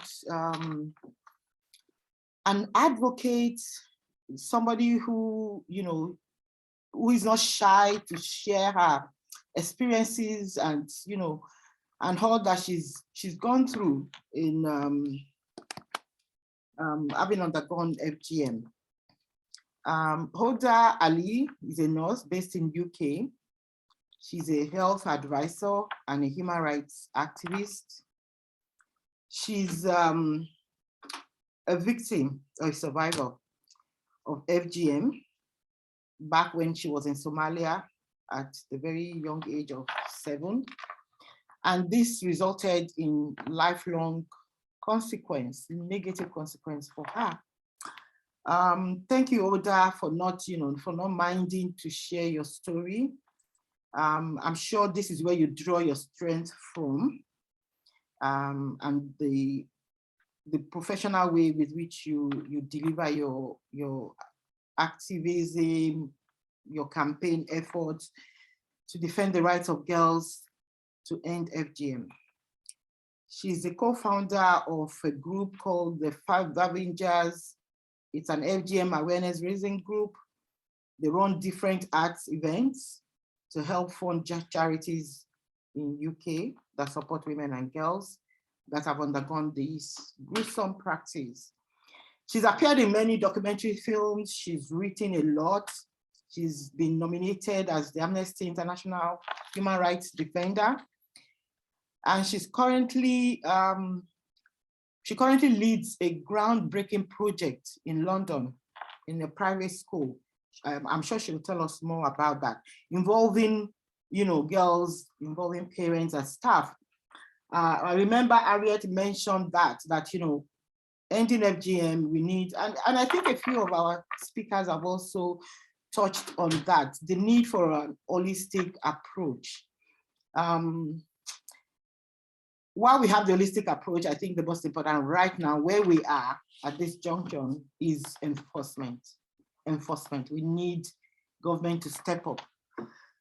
I would like to call upon Oda. Oda, are you here? To help us, share her powerful story and all that she's doing to ensure an end to the practice. Thank you, Oda. And I'm gonna start by saying this is one of the most amazing conversation panelists that I have involved, from kings, from everybody. The knowledge I'm really receiving here today is something I'm going back to my schools, to my children, to my parents. So I really, really thank you from the bottom of my heart for having me here today. It's amazing to see some faces I do recognize, but it's really nice to open that now and to meet new people in here. So I thank you all for that. What I'm going to do, I know that we are tight for time a little bit, so I'm going to try and make it as quickly as I can. So the first little bit is I will share my story with you all, but what I really, really wanted to share with you today is the work that we are doing in London, and how do I go to schools and teach children as young as 7 how to keep themselves safe, including FGM. This work that I'm doing in the schools has never been done anywhere in the UK, as far as we're concerned. I would say the world, but I know there's an amazing work everybody is doing. It's just that we are disjointed because we don't share a good practice to actually take that work from someone else and carry on in your own community. And I think at the end of this conversation, we can really do that, because we are all doing amazing work, but we are just in all different parts of the world and we're not sharing. And when we need to go and do it, I don't want us to reinvent the wheel. If something is working, if somebody else is doing the work and it's working, please talk to them, share that work. So instead of starting all over again, if it's working, it's all right to share it. So I really think that we can take that away from here today. So I am going to start saying, I'm Hoda Ali. I am from Somalia. I was born in Somaliland, in Hargeisa. I'll be 44 actually next week, and the 21st of February. So I was cut when I was 7 years old in Hargeisa. It was me and my younger sister in Somalia, as then it was known, but now it's Somaliland and Somalia. So I don't want to confuse you all, but you know what I mean, so Somalia. For us, it wasn't nothing that was hidden. It is something you celebrate. So I will go to school. My friends will ask me, when are you having Gudnin, Hoda? Now, Gudnin, the word Gudnin in Somali, when you translate in English, is circumcision. So that's what they will say, like, Hoda, when's your circumcision? And, you know, the first thing I do, run home and ask my mom, when is it my turn? And then the time came. So I remember this day that, well, I say that 48 hours so clearly, because the day before we had parties, we invited everybody. I remember having a henna done. I remember having my hair done. It was a celebration. And as crazy as it sounds, it was the first time I even got a watch. So every time now, sometimes that I'm in certain days that I work up in certain way, I look up the watch, it always reminds me of that day. But it wasn't something that was scary. Each and every woman who is sitting right here today with me in this panel, I thought you would go through FGM, because that is how open FGM was in Somalia when I was growing up. It was open. Yeah, so for me, it wasn't nothing new. It was like something I have to have it because I'm a girl, and it's a way to becoming a woman. So I remember the day of the cutting. This is the day after the party. The woman came in and she said to me, the first thing she did was just look at me in the eye. I'm 7 years old. My younger sister is 6. We were cut at home. And she said to me, Hoda, I want you to make sure you do not cry. You do not scare your sister, because if you cry, if she sees you scared, that means she's going to be scared. So at the age of 7, at that moment, for me, I got to be strong for my sister. So wherever they're saying you're becoming a woman, that is how I was becoming a woman for my younger sister. It came. Now the cutter, she's not a doctor. She's not a midwife. She is not, she doesn't know anything about the human body. However, her mother was a cutter. Her grandmother was a cutter. All the women before her was the cutter. And as we heard earlier, that is how they pay their bill.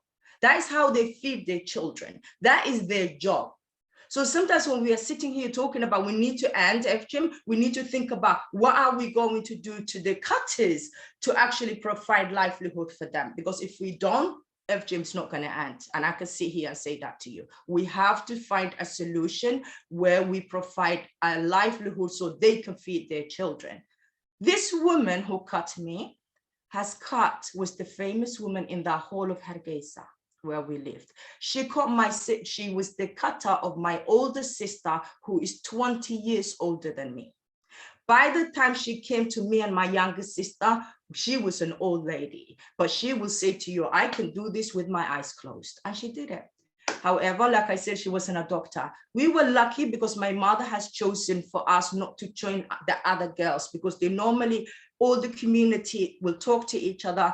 They will do the celebration together, and they might cut that day 10 to 20 girls. So they could just have that one cutter can do all the girls. My father, on the other hand, didn't want us to be cut. My dad was against FGM. But my father was an army man, and he just become the head of the army in Somalia at that time. So he traveled. The minute he traveled, my mother has done it. Now, the reason my mom has done FGM to us, my mother was a survivor. My grandmother was a survivor. All the women before me were survivors. When we go to school, if you're not cut, you're not part of society. You're not going to make friends. People are not going to talk to you. They're going to talk about you. So you can imagine the pressure my mother had. You can imagine the pressure my grandmother had to cut her daughters and how my mother to cut us. So just think about that pressure. So my mother cut us because we wouldn't be part of society. And that has created a big problem where my father came back, find out we were cut, and he wasn't happy. But fast forward, the cutting happened, it was done. We had type 3 FGM. And I think we talked about the types, right? Everybody here knows the types anyway. But in Somalia, as you all know, is type 3, which is total removal of the clitoris, the labia minora, the labia majora. They pull the skin together, they stitch it all the way down until they leave a little hole that is no bigger than matchstick. So they expect that young girl to pass her urine at that little hole, when she gets her period to pass her period, and when she gets married, they're not allowed to have the de-infibulation like we offer here in the UK or in Europe. The man have to push himself on that on the night of their wedding. So I know you all know those true story. We have datas, and sorry, sometimes I just get into it so much. And that's the reason that, so we had type 3 because that's what was happening in our area. After that, they tie our legs together. So our legs are closed. Me and my sister, that means if I'm walking, if I take a big step, the stitch will come out. If the stitch comes out, the cutter comes back, she does it again. So she will check you every week. If a stitch out of place, she'll do it again. She'll do it again. So when it's supposed to be within a week or 2 weeks to heal, sometimes girls are healing within 6 weeks, 8 weeks, because they are not staying still, or the string comes loose and the stitch comes out. So in a way, they were saving us going through it. So that was the procedure. That was the day I was cut. I was 7. Now I want you to go forward when I was 11 years old. Now the civil war started in Hargeisa. We left, we went to Mogadishu. As long as we got to Mogadishu, we stayed there for 2 years. We started school again. The war happened there. The week after the civil war started in Mogadishu, and Mogadishu is the capital of Somalia, for those of you who might not know.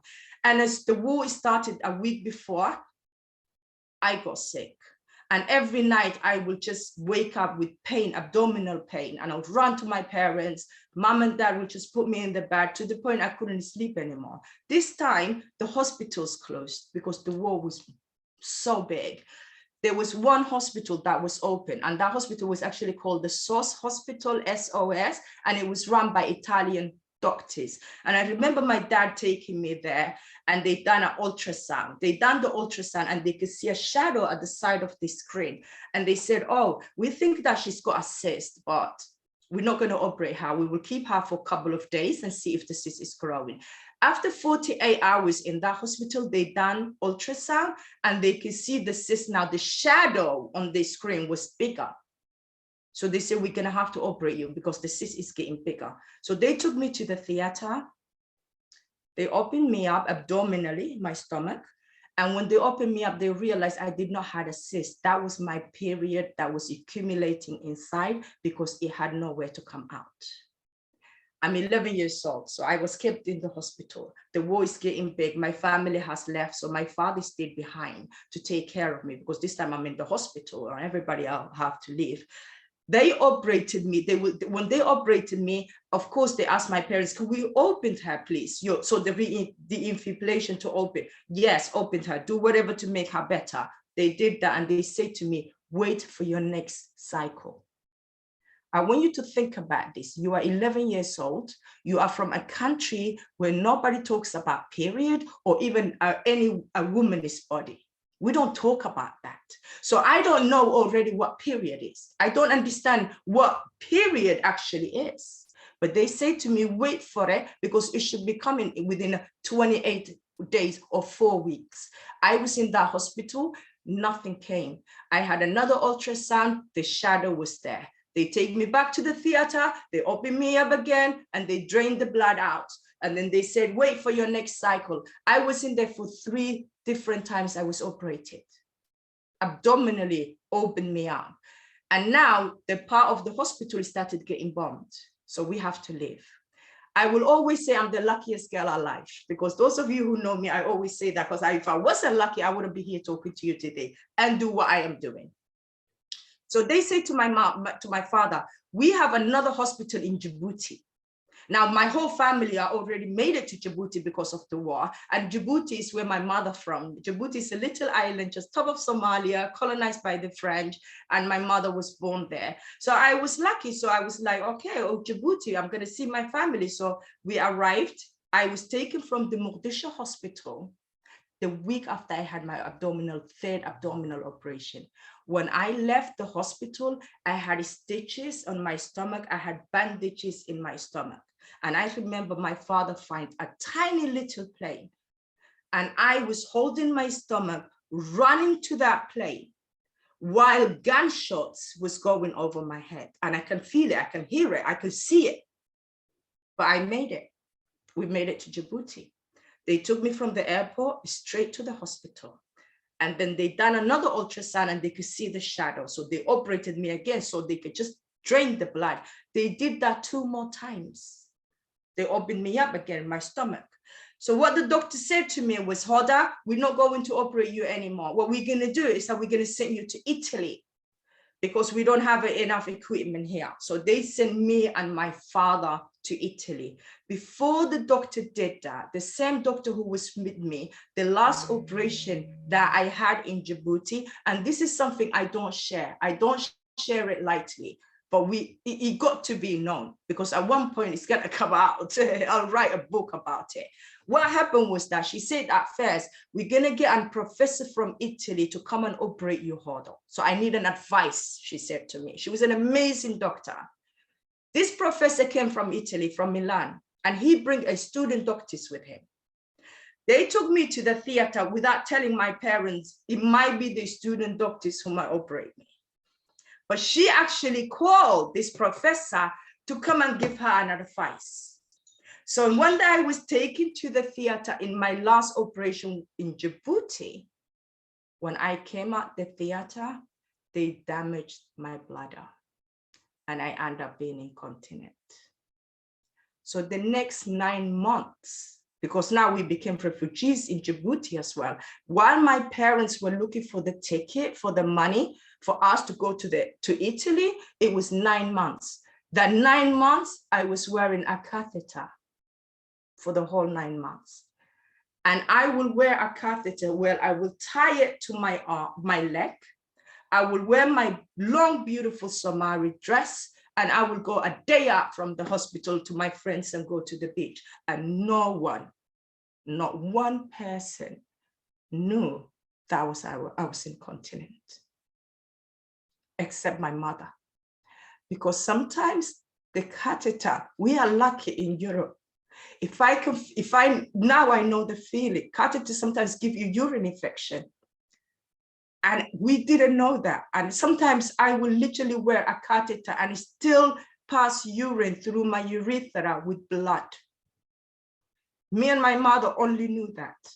In the morning, she will wake up 5 o'clock in the morning. God bless her soul, Allah rahmah. She passed away now. We will wake up 5 o'clock in the morning to check if my bed was wet. So no one else in the house could know that I was incontinent. We done it. The ticket came. We went to Italy, in Milan, precisely.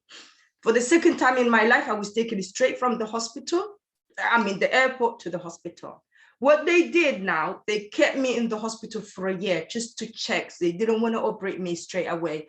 They kept me in the hospital, and about 9 months after I arrived, they operated me. Now, my father speaks fluent Italian because he was in a boarding school in Italy. He was educated in Russia as well. So he wrote everything down. I went to this operation about 7:30 in the morning. I never came out the theater until 9 o'clock at night. And after that, they said, hold on, wait for your next cycle. This time, I don't even want you to guess how old I was. But this time, by the time I made it to Italy, I didn't care about the cycle anymore. Because every time they tell me that, nothing changed. So every time they come to me and they say to me, this is going to happen, this is what we're hoping is going to happen, I was like, nothing is going to happen because I don't even know. So one day I woke up and there was blood everywhere in my bed. That was the day I had my period naturally. I was 17 years old. So I ended up in hospital from 11 in Somalia, in Djibouti, and in Italy, and 3 different countries, 2 different continents, just so I can have my period. And that was that. I was told once I saw the period and I knew. So each and one of you must think sometimes when we're talking about survivors as well, we need to think about what they do go through and the flashbacks and the feelings they have. Might not want to talk to you. It might be a day they want to talk to you. It might be a day they don't want to speak about their experience because of the trigger. So for me, becoming a refugee in Italy as well, we couldn't go back to Somalia. So I ended up from the hospital in a refugee camp in Holland. And I ended up in London 2 days before my 21st birthday because my sister was here who sponsored me because I was still a teenager. That is how I ended up in Europe. That is how I came here. I got married. We all know FGM is to control women's sexuality. They talk about beauty. They talk about purity. They talk about family. They talk about honor. It's none of that. I was cut to prove to my future husband that I am a virgin. That is why it happens. So when I end up meeting my husband was born in London and his parents are from Barbados in the Caribbean. They know nothing about FGM. So I sit in front of this man, showing him all of my scars in my stomach. The other thing I have as well, when I was sick in Mogadishu, I don't know if you can all see that. When I was sick in Mogadishu, before they find out what was wrong with me, I visited my grandparents from my dad's side, my grandfather, and they burned me because they thought I had a jaundice. They looked at my eyes, and we know that tribal people believe different way of healing things. I'm not bad. I'm not angry about it all. I know they wanted the best for me, but I have burned here. I have burned here. I have 10 of them on my stomach. I remember a little girl sitting there and they put a nail into the fire and they hold me down looking at it and burn me. I can smell my skin when I speak to you. And that wouldn't have happened to me if it wasn't FGM. So now I sit in front of this man. We got married at the age of, I was 26 when we got married. And then we wasn't getting pregnant. So at the age of 30, after I went back to the gynae, because I had gynecology since I was 11 years old. So I went to the doctors and they said, Hoda, I'm really sorry. You have all this abrasion, you have the adhesions, which is the scarring that has came from the operations that I had. And then after that, they said, what I'm going to do, and this was the amazing thing for me, I always had amazing doctors. The doctor who operated me in Somalia, in Djibouti, Dr. Graziella, it was an amazing woman, a professor. My doctor here in London, who was my first gynae and still is, was an amazing New Zealand doctor who's lived here. So for me, I always met an amazing doctors. I got the help that I needed. The over 200 million women and girls who were survivors of FGM, millions of them don't have the access to what I have access to. So that is why I always say I'm very lucky girl to be here today and to be the voice for them. At the age of 30, I was offered IVF. We had IVF. I got pregnant with the first transfer, and I miscarried the day before my first scan, which is 6 weeks. And I don't know if I all tell you, I'm a nurse. I worked in sexual health for a very long time where I met a lot of patients. The day I miscarried, I was doing my duties. I remember wearing my nursing uniform, running around, and everything just happened. After that, I ended up intensive care unit. I was intensive care unit over 4 weeks. I am 5'11", which is what, 178. And when I came out the hospital, I was 35 kilograms. I had tubes on my neck. I had tubes on my nose. I was sicker here in London when I miscarried than I was when I was sick in the hospitals in Somalia and Djibouti. When I came out, I always said, I'm alive. I say to the doctor, I'm going to get better. I'm going to come back. And yes, I got better. I put weight on. We went back, me and my husband. the day of the second transfer, so this time we already have 5 embryos frozen. So I'm just going in there to have a transfer. So I only had say and nose spray and injections, because having IVF comes with a lot of different things. I used to inject myself in the stomach on running to the hospital to work in the morning.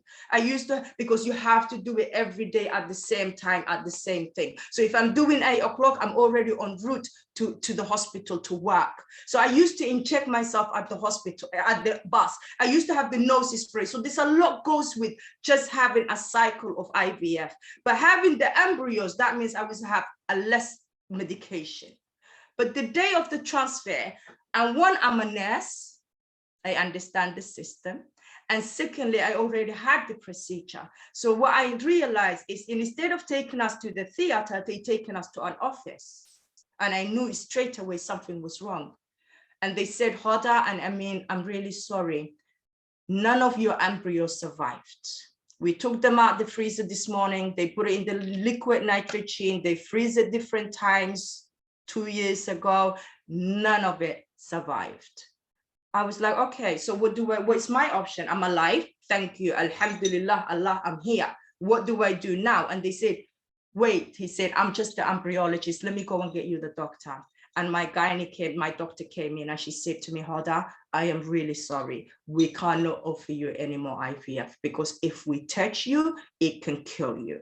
And that is because all the adhesions and the scarring that I have in any woman, I know we have doctors here today. When you scan women and you're looking at their ovaries and the womb, you see how perfectly it's placed, right? Mine is pulling apart. Mine is going different direction because the scars that I have inside of my stomach because of the operations that I had. And I was like, okay, so what's my option? She said, Hoda, you can adopt. No, she didn't say adoption. She said, you can have surrogate mother and egg donor. That means having someone else to carry a child for me and someone else to give me the eggs in me and my husband to make a baby. And we looked at each other and I'm telling you, I have the most amazing supporting husband in the world. He don't know nothing about FGM. All he knows that he loves me and this shouldn't be happening in the sake of a man. So we decided we're going to adopt. And there is so many different ways to be mom and dad. I want you to think about, there are some of us right now in Africa. There are some of us here in Europe. We see this.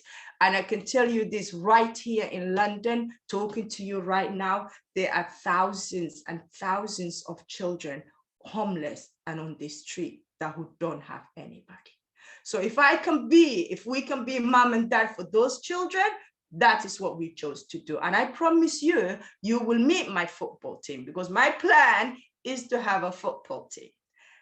And the last for me in that medical side of it is that when I turned 37, I was diagnosed with menopause. So my period completely stopped. And let me tell you something, if there's any woman who's gone through the menopause in this group, I put my hand up for you because for me, menopause is the worst thing has happened to me as a woman. I will say this to you, to me, is the worst than going through FGM because what it does to your body, what it does to your brain, how tired you are, how you don't even sleep because of the hot flashes.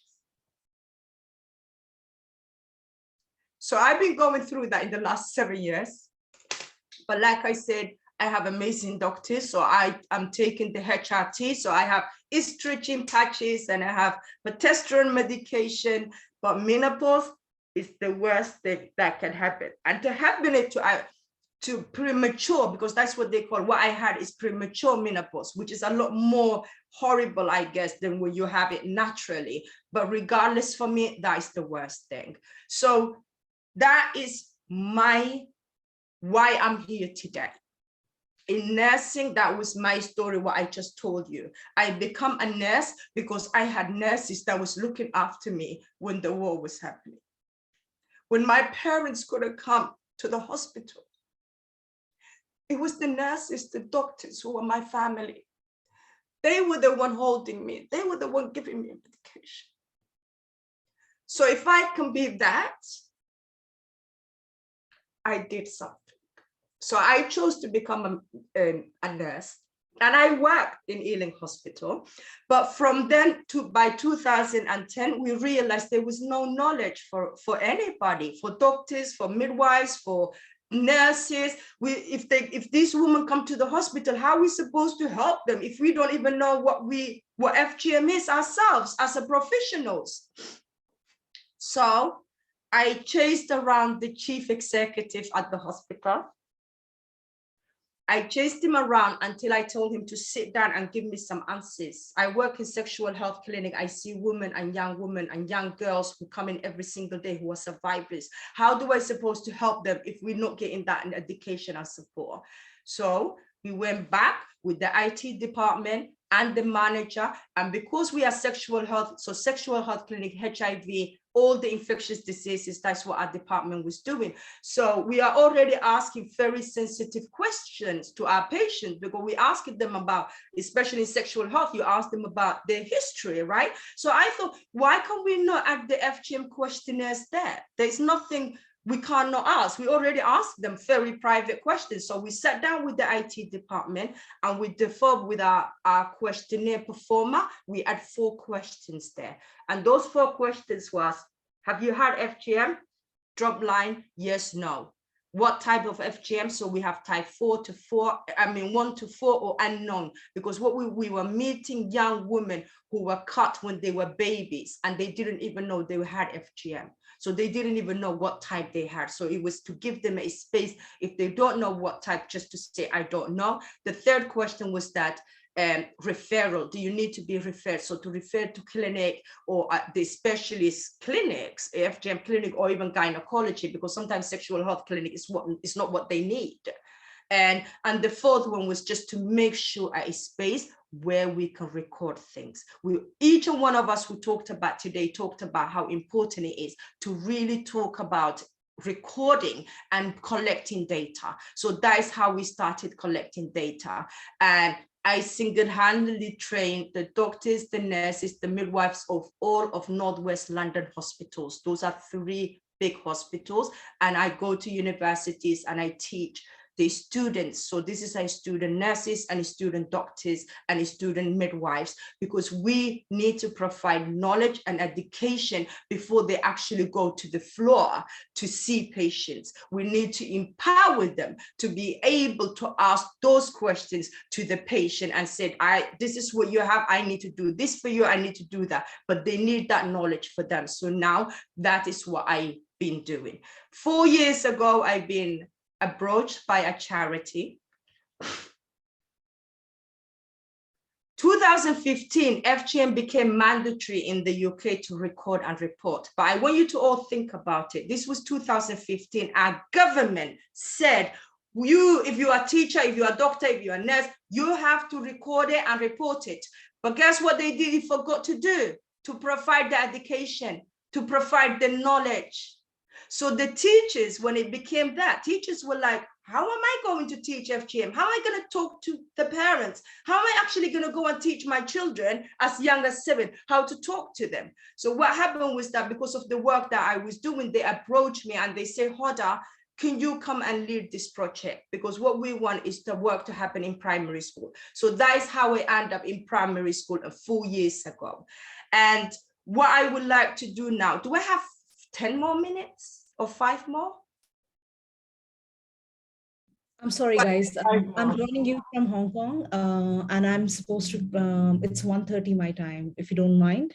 Okay, what I will do, I'll send you those PowerPoints. Whatever presentation I was going to do today is just to show you what we were doing. The first thing we do, you go to the school, we identify schools, and I don't care for me if there's a practicing community or anything. We base our FGM lessons based on safeguarding. So the first thing I do is a whole school training. The staff get full staff training, teaching and non-teaching, knowing about FGM. After that, I develop 6 parent workshops.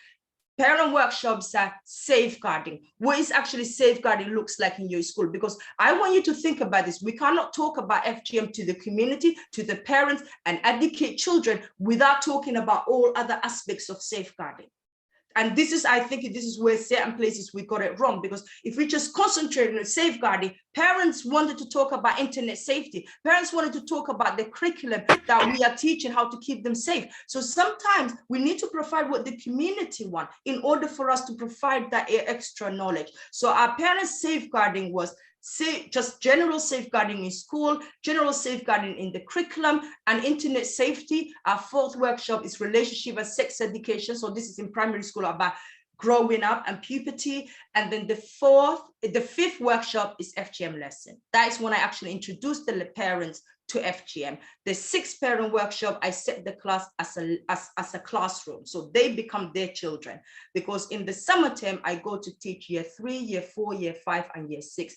These are between 7 and 11 years old. And by the time they're 11, they go into secondary school. And that is how we did this work. So they only funded 3 years. We had 20 more schools who applied. So now the charity said we're gonna fund another 3 years to actually give this more. And I will send you the PowerPoint. You will be able to see that, because like I said, I don't want to keep anybody, but the most important thing is that if we do not educate ourselves, if we do not educate the professionals who are at the front, we cannot reach children. We cannot empower children to tell them your body belongs to you. We use the PANTS rule with NSPCC. P stands for privates are private. A, always remember your body belongs to you. N, no means no. T, talk about secrets that upset you. S, speak up, someone will help. That is how we teach our children when we're talking about FGM. Everything is based my body, my rules, and the PANTS rule. So it's not easy, but we developed this in the last 5 years. Next year is the last of this work. And what I want everybody to actually think about as well, we are all doing an amazing work. And somebody talked about funding. This work is not funded by the United Kingdom government. It is funded by charity. So when that funding runs out next year, every year we do report, we do evaluation forms, we have data from community, feedback from the parents, where we put all of this report for the charity and share with the schools, but we don't have funding. So I don't want each and one of us, our work, to just disappear like that. We have to come up a way to keep this work that we are doing, that know that it's working. How do we sustain it? And how do we make it a worldwide? I do not mind sharing my lessons with you. I do not mind coming to your school and doing the teaching for you to learn. So we have to make sure we sustain the work we are doing. Otherwise, we're going to lose everything we work so hard for. And who is going to pay the price? It is the future generation. The future children are going to pay the price. We have a duty of care to stand up and speak for our girls. We have a duty of girls to take care of our young people. Cultural acceptance does not mean accepting the unacceptable. FGM is unacceptable and it have no place in our world. So let us get together, let us make our voices louder, and let us share our work so we can speak up for those millions who do not have a voice. I thank you all for listening. Thank you so much, Hoda. I wish I was sitting next to you to wrap my arms around you. Thank you so much for doing that. Help yourself some more. You have been wonderful. Thank you for coming and sharing that story with us. I know you have been very brave. It couldn't have been easy. A few times you broke down, but we know why you are doing what you are doing. And that is the reason for all of us to intensify efforts. Even if you have not been an advocate against FGM, I think Hoda's story is enough to make you jump on board to make sure that FGM is put to rest permanently. So we now know why we're doing what we are doing and why we are all here and why we have been able to stay on even though it's past our time. I'd like to bring on Priya.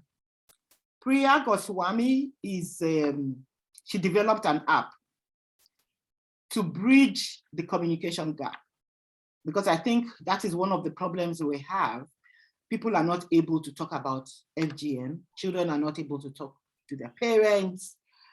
You know, just what you are doing, Oda. So we need something to break that generational gap. And Priya has developed that. She's an award-winning filmmaker. She's done so much. Even in India, she did the first documentary on FGM in India. Priya right now, she will tell you where she is. It's 1:30 a.m. where she is, Priya. So sorry about that, but I wanted you to speak last so that we take that away with us, so that we understand the importance of communication. And that is what it is all about. We communicate with our government because the buck rests at the door of the government. We just need to put a law in place. We saw that in a place like Sierra Leone, FGM stopped during Ebola, the outbreak of Ebola. During the pandemic, it reduced a bit, but people went underground. But it tells us that it's all about communication. It's about the government stepping up. Thank God His Excellency is still here with us. And I know that, Gambia is in a very good place. The Vice President used to be the Secretary General of the Inter-African Committee. So, we are in a good place. Where we are now is better than where we were when Oda was 7 years old. I think that is one comforting feeling that we have. So Priya, please come aboard, and thank you for staying on, to tell us about this wonderful award-winning app that you've developed called Momkin. Thank you so much, Dr. Adebayo, and thank you, Huda. I can't imagine how I can follow your large footsteps and shoes. I'm going to start on a personal note. I come from India. I live in Hong Kong. I'm going to be probably the only one here talking about FGCM in Asia. And I know we are in a room full of empathetic stakeholders. We have WHO in the room. We have His Excellency in the room. We have Huda Yu in the room, my mentor Tobe, and so many other people. I'm going to start talking about a couple of things. Conversation on FGMC is highly Eurocentric. It's extremely westernized. And I think one of the main reasons for all of us gathering here and putting our heads together is also to understand how we can bridge this gap. One of the foremost indications of the conversation being highly Eurocentric is indeed that it is 1:30 a.m. my time. How can we expect anyone from India, Iran, Indonesia, Malaysia to join this discourse? And this is where my work comes in. My documentary was the first film in India to break the news of prevalence on FGC in India.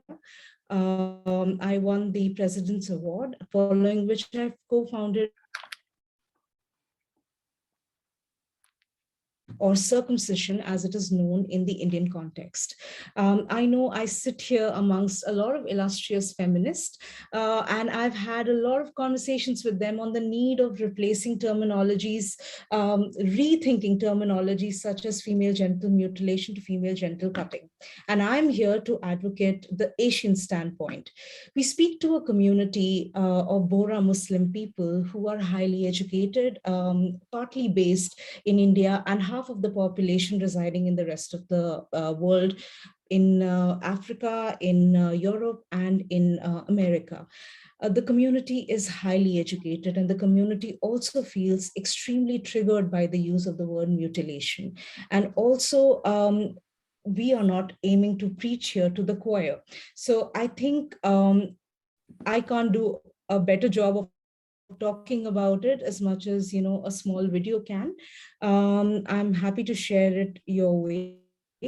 Dr. Adebayo, do you mind if sharing your screen if I drop a note of the video to you? Thank you. Thank you.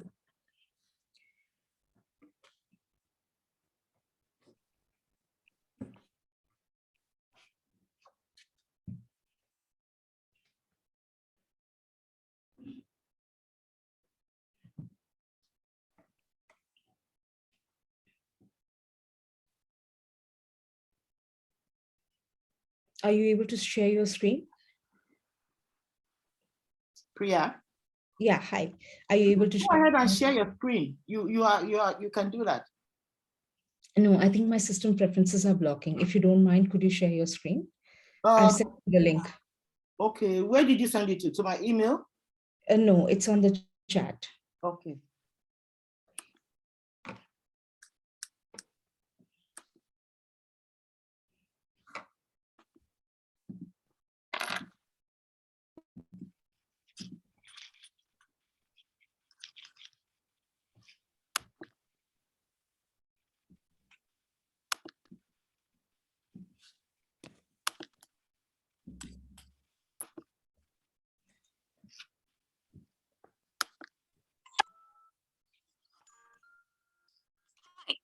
Mumkin. Make difficult conversations possible. Today, let's talk about female genital cutting. So when I say female genital cutting, what comes to your mind? Maybe you think, oh, that's a lot. Maybe you know someone who has undergone this practice. Maybe you have undergone it yourself. Or maybe you'd like to talk about this ritual with someone, but just don't know how to start. So let's start right here. Female genital cutting is more common than you think. The UN estimates that over 200 million women and girls have undergone this practice worldwide. And that's just the official data. Many Asian communities practice it as well. One of them is India. All off the record. Yes, female genital cutting is practiced by a few communities in India. It is not just an African ritual, nor is it an Islamic one. In fact, in cultures that do practice it, it's an age-old ritual, a tradition passed down from generation to generation. And because it's a tradition, it is seldom questioned. You see, tradition is key here. And you know what happens when you try to question a tradition? Traditions are a part of who we are, and most of us don't like our long-held beliefs to be challenged. So of course, it's extremely difficult to have these conversations about changing a social norm with someone who actually believes in it. That's where I come in. Mumkin. I make difficult conversations possible. I can help you start a discussion about female genital cutting with your loved ones. It will probably be an emotional journey, but I will be there with you. So start your conversation right here with me.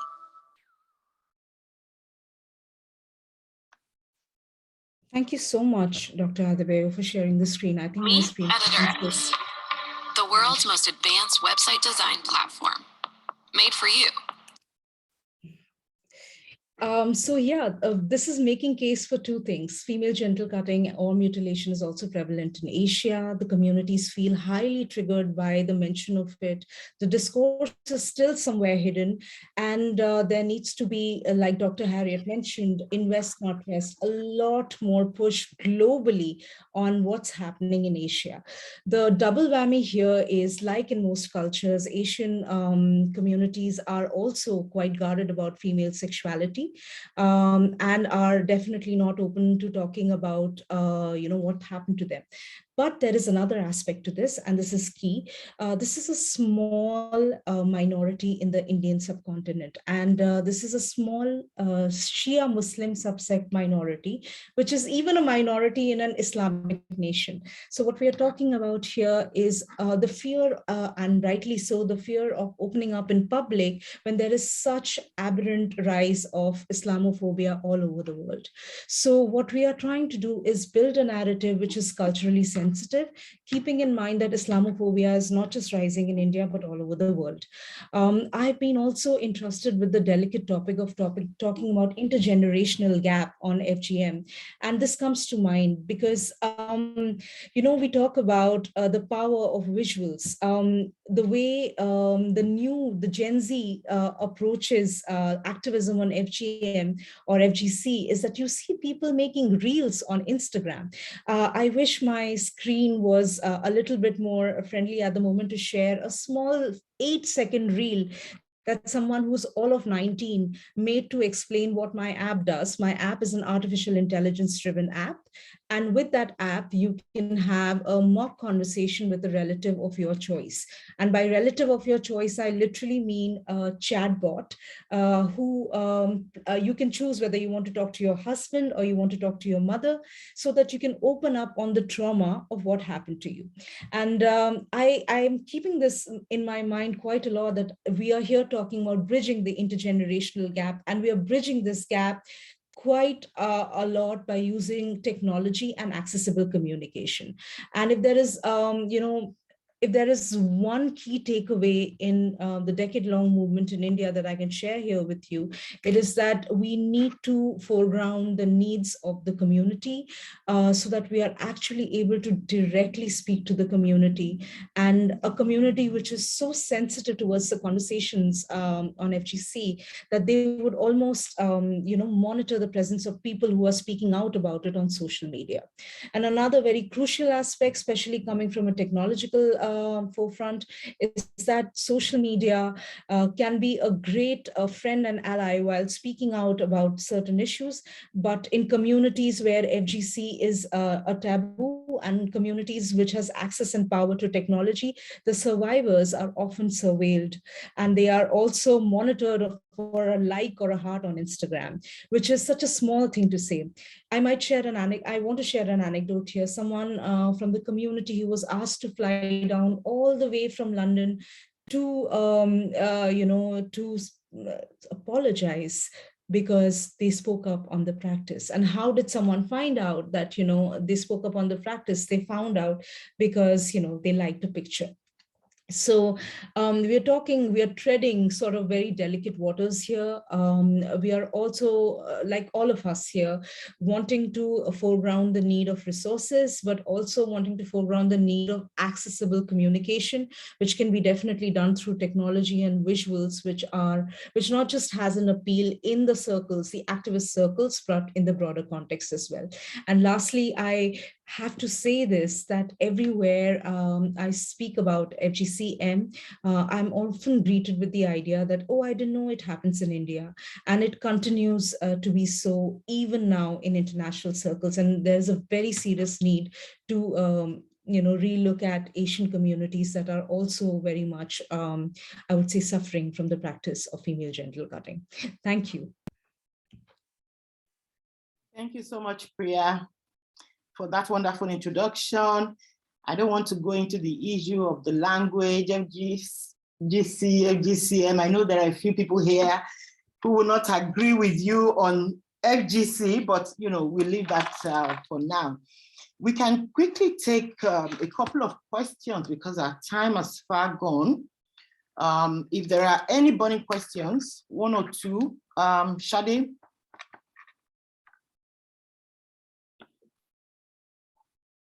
Anybody with any question? Anybody question?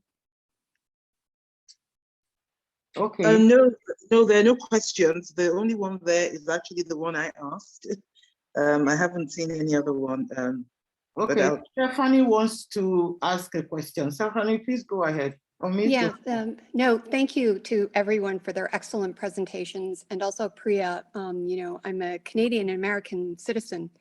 And, former Prime Minister Stephen Harper, refused to address murdered and missing Indigenous women, refused to look at income inequality among Canadian women.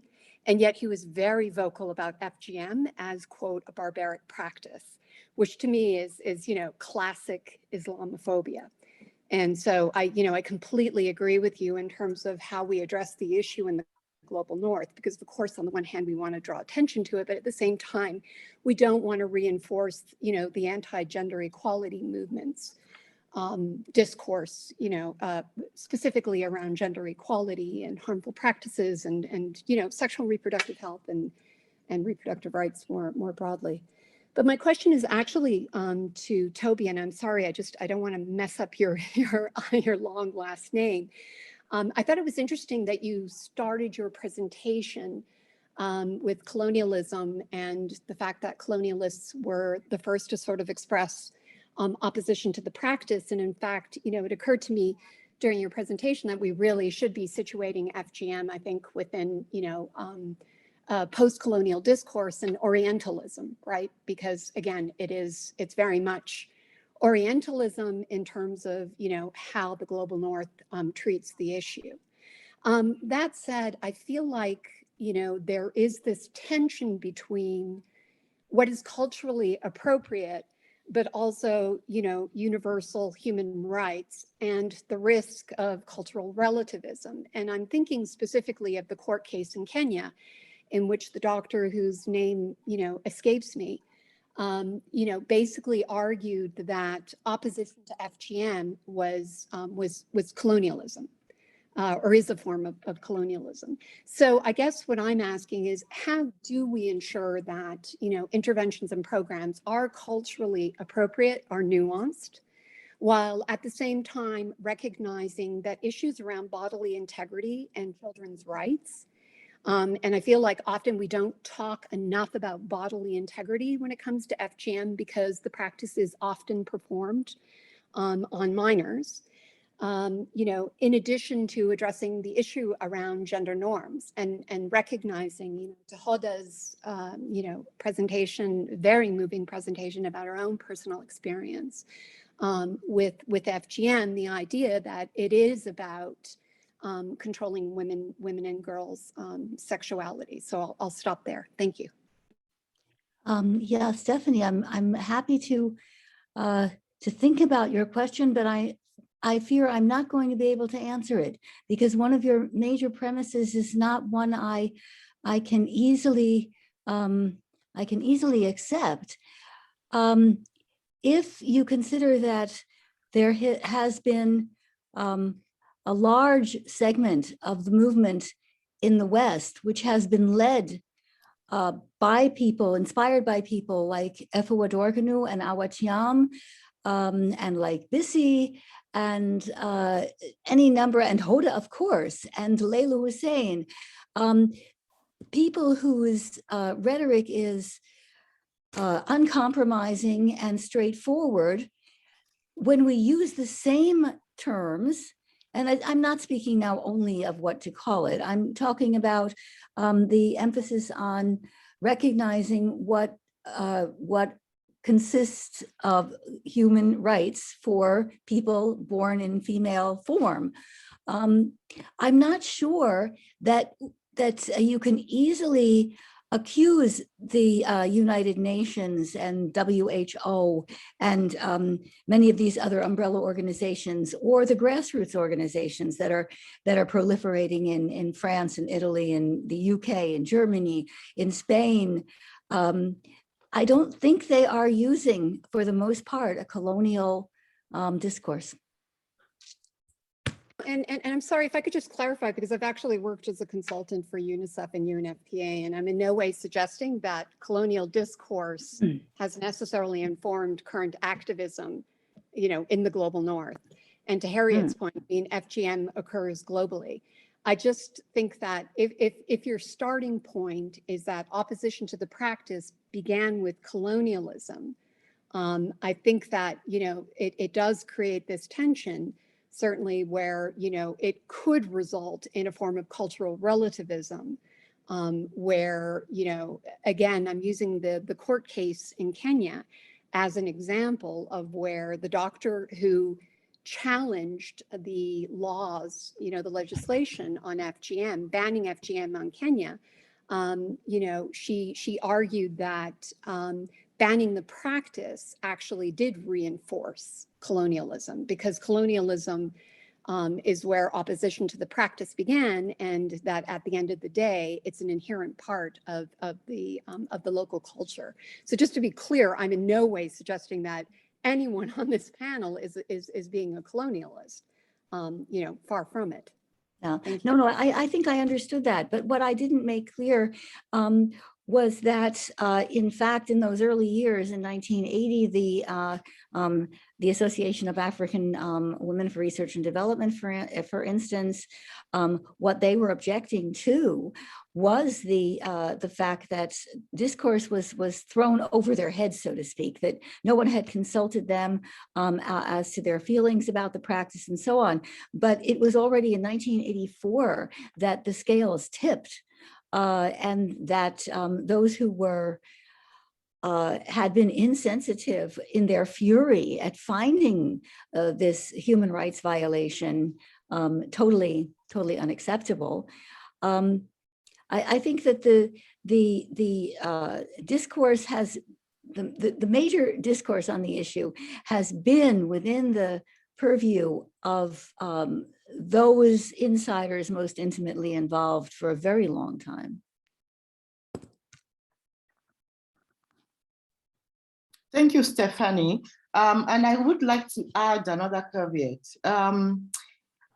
Oftentimes, it's been said that the people who migrated from, the different countries of origin, the different countries of origin to Europe, and other parts of the world outside of Africa, are holding on to the practice as a cultural identity.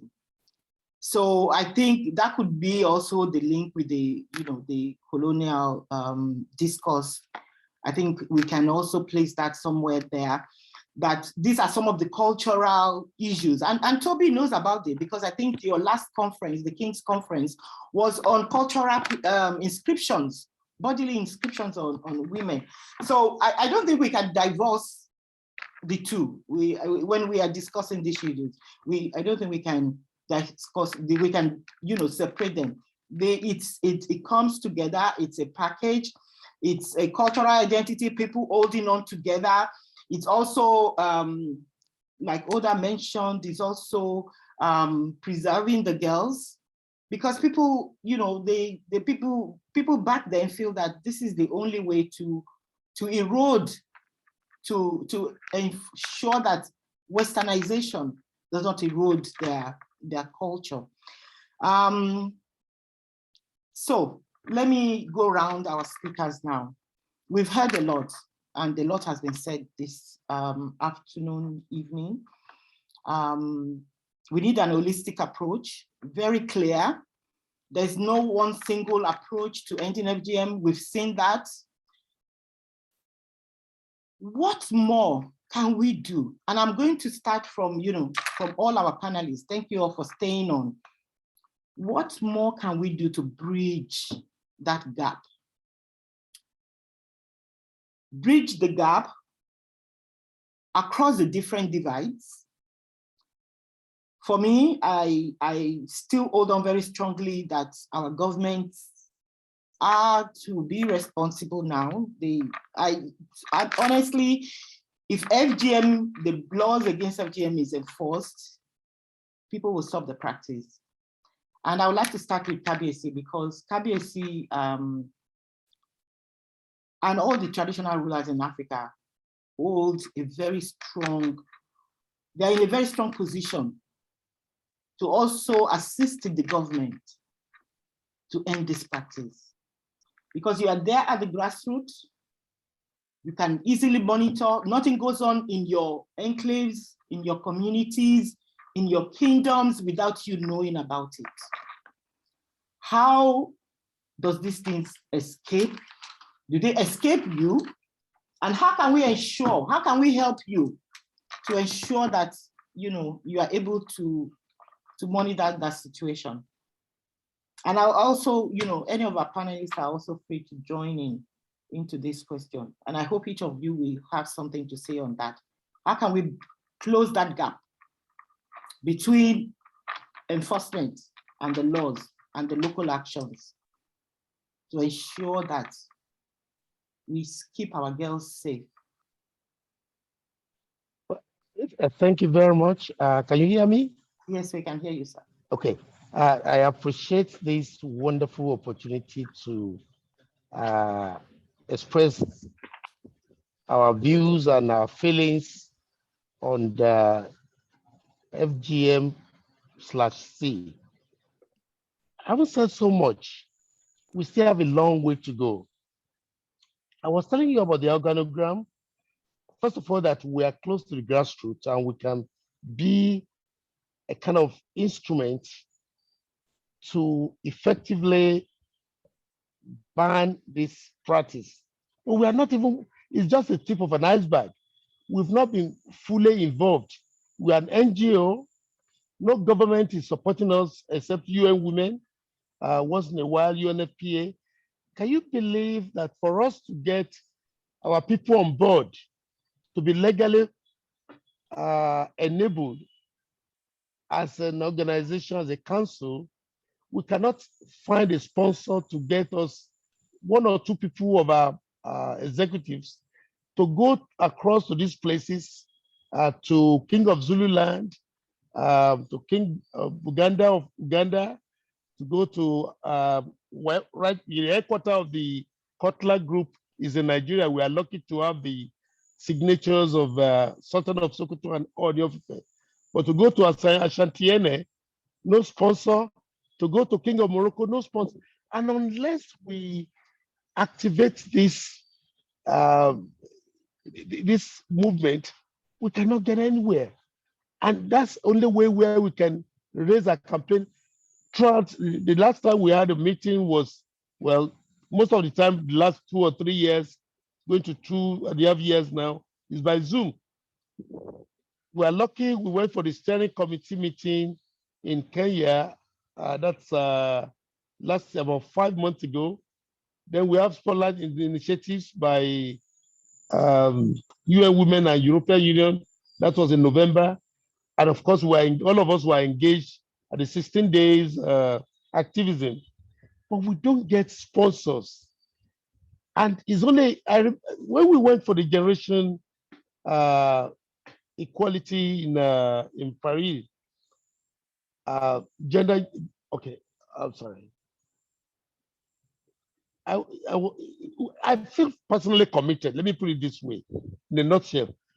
I'm a survivor, not of FGM, but early child marriage. My mother was married because she was getting married to a royalty some decades ago, was married when she was 13.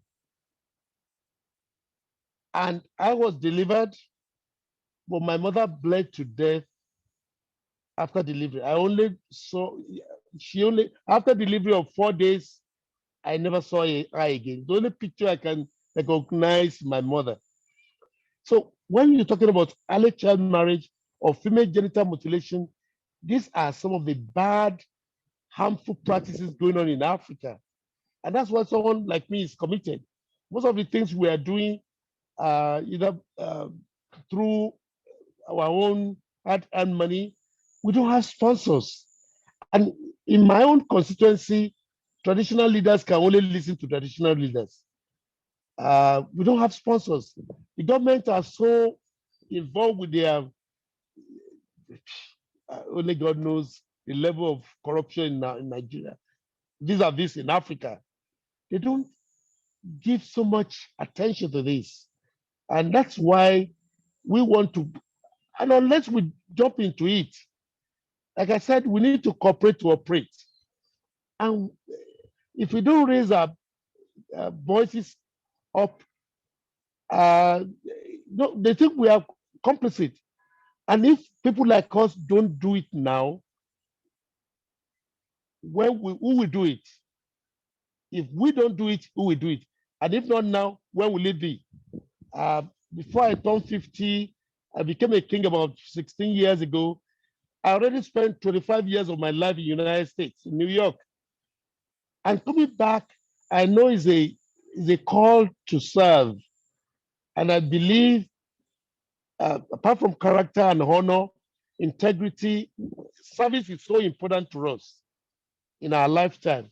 And that's why we're looking for sponsors to join hands with us, to get us moving.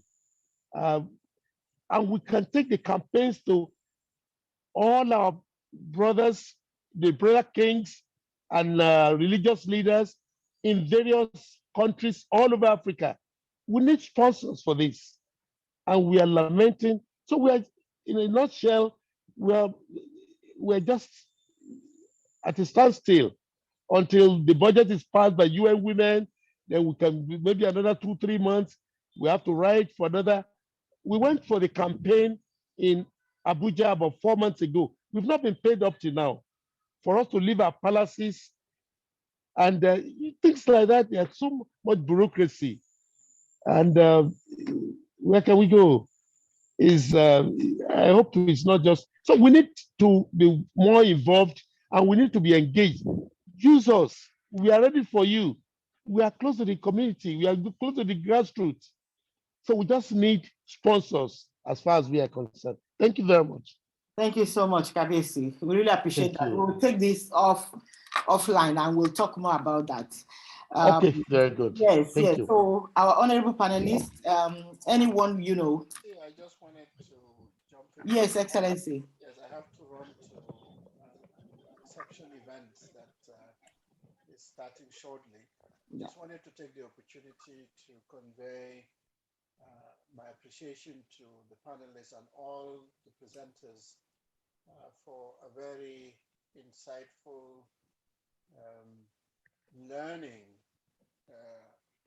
few hours together. You're doing such an important work, and I wish this can be disseminated beyond just the participants, because the presentations just have been amazingly touching and brilliant.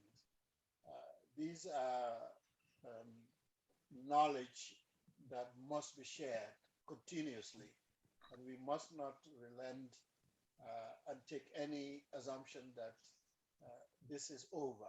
It's not over. It's still problematic and challenging across the world. I just wanted to register my appreciation and Gambia's appreciation for participating in today's very valuable event.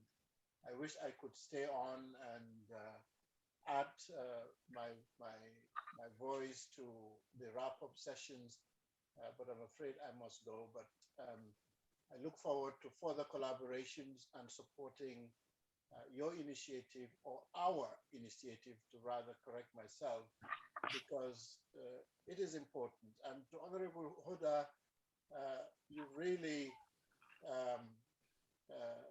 touched our hearts today with the very brave and valuable insights of your very challenging experience. But what's important is you survived, you are here, and you are strong and brilliant and changing lives. Whatever the motivation is or was, failed miserably. Your story must be told, must be shared across the world. I was indeed very touched listening to you today. You've gone through so much. It is only the Almighty that can continue to guide, protect, and lift you up and bless you and bless your family. And through you, to save other lives so that they are not going to go through what you have gone through. Power to you, and I wish everyone all the best. And thank you for inviting me, and I'm sure this will not be the last time I will engage and exchange with you. It's a very important issue for my government, and as you rightly shared, our Vice President is a champion of this, and we have quite a number of brilliant young women who are crisscrossing the Gambia, taking it upon themselves to educate, to embrace those that are affected, and talk to those that continue the practice. We must not relent. It's not just about legislation.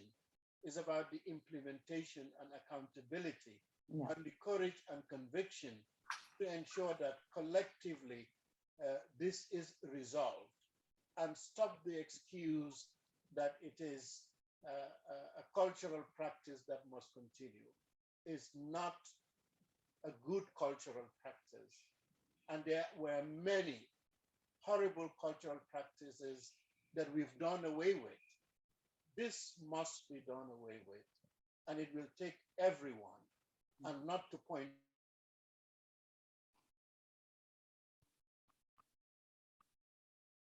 to be destroyed. And we must put a stop to it.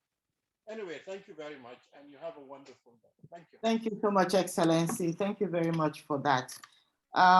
Lois, I think we can have your poem. Wisa, thank you so much, Wisa. You had said something in the chat box. I would have loved to discuss more with you on the chemicals and the burning, but I hope there'll be opportunity for us to get together to, to discuss that. So we have a poem coming up before we close this meeting. Thank you all for staying on. It's been an enriching evening. I'm sure you all agree with me. And the fight doesn't stop here. It's just the beginning of, another beginning. We are going to be in touch with each and every one of you on, your contributions, what your thoughts are on how we can take this further. Over to you, Lois. You need to unmute yourself.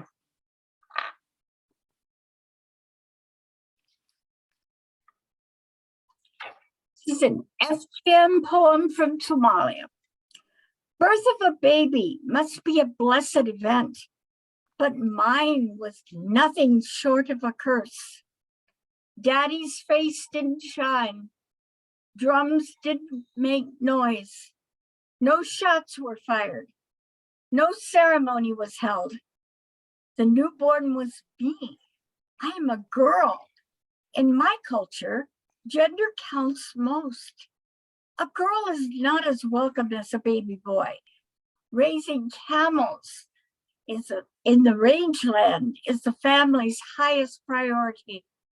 They believe a girl has no hands for that. Harsh combat against the enemies is family's highest priority. They believe a girl has no heart for that. Reconciliation in the aftermath of a clash is family's highest priority. They believe a girl has no head for that. At 5, I had to face the worst. A knife cut across my genitals. A midwife circumcised me, stitched me, infibulated me. Where I used to have a clit, I now have a black scar. Why inflict me with this pain? The great pain of primitive cultures. In tears I am at every stage of my life. Mom and Dad, am I not a daughter? Dear mankind, womankind, where are you? Am I not a human being? Tears, tears, tears. Thank you so much, Lois. Thank you so much. On this note, ladies and gentlemen, thank you so much. And I wish you all a very good evening, and we will continue the discussion. We must see an end to patriarchy. And when we are talking about bridging bridges and linking synergies, we need to involve the men. Patriarchy has favored men, and I think they're having issues letting go. So we need to focus on patriarchy to ensure, because if we don't, there'll be no end to gender inequalities, there'll be no end to violence against women. So on this note, thank you everybody for joining in, and this conversation continues. Thank you for a wonderful meeting.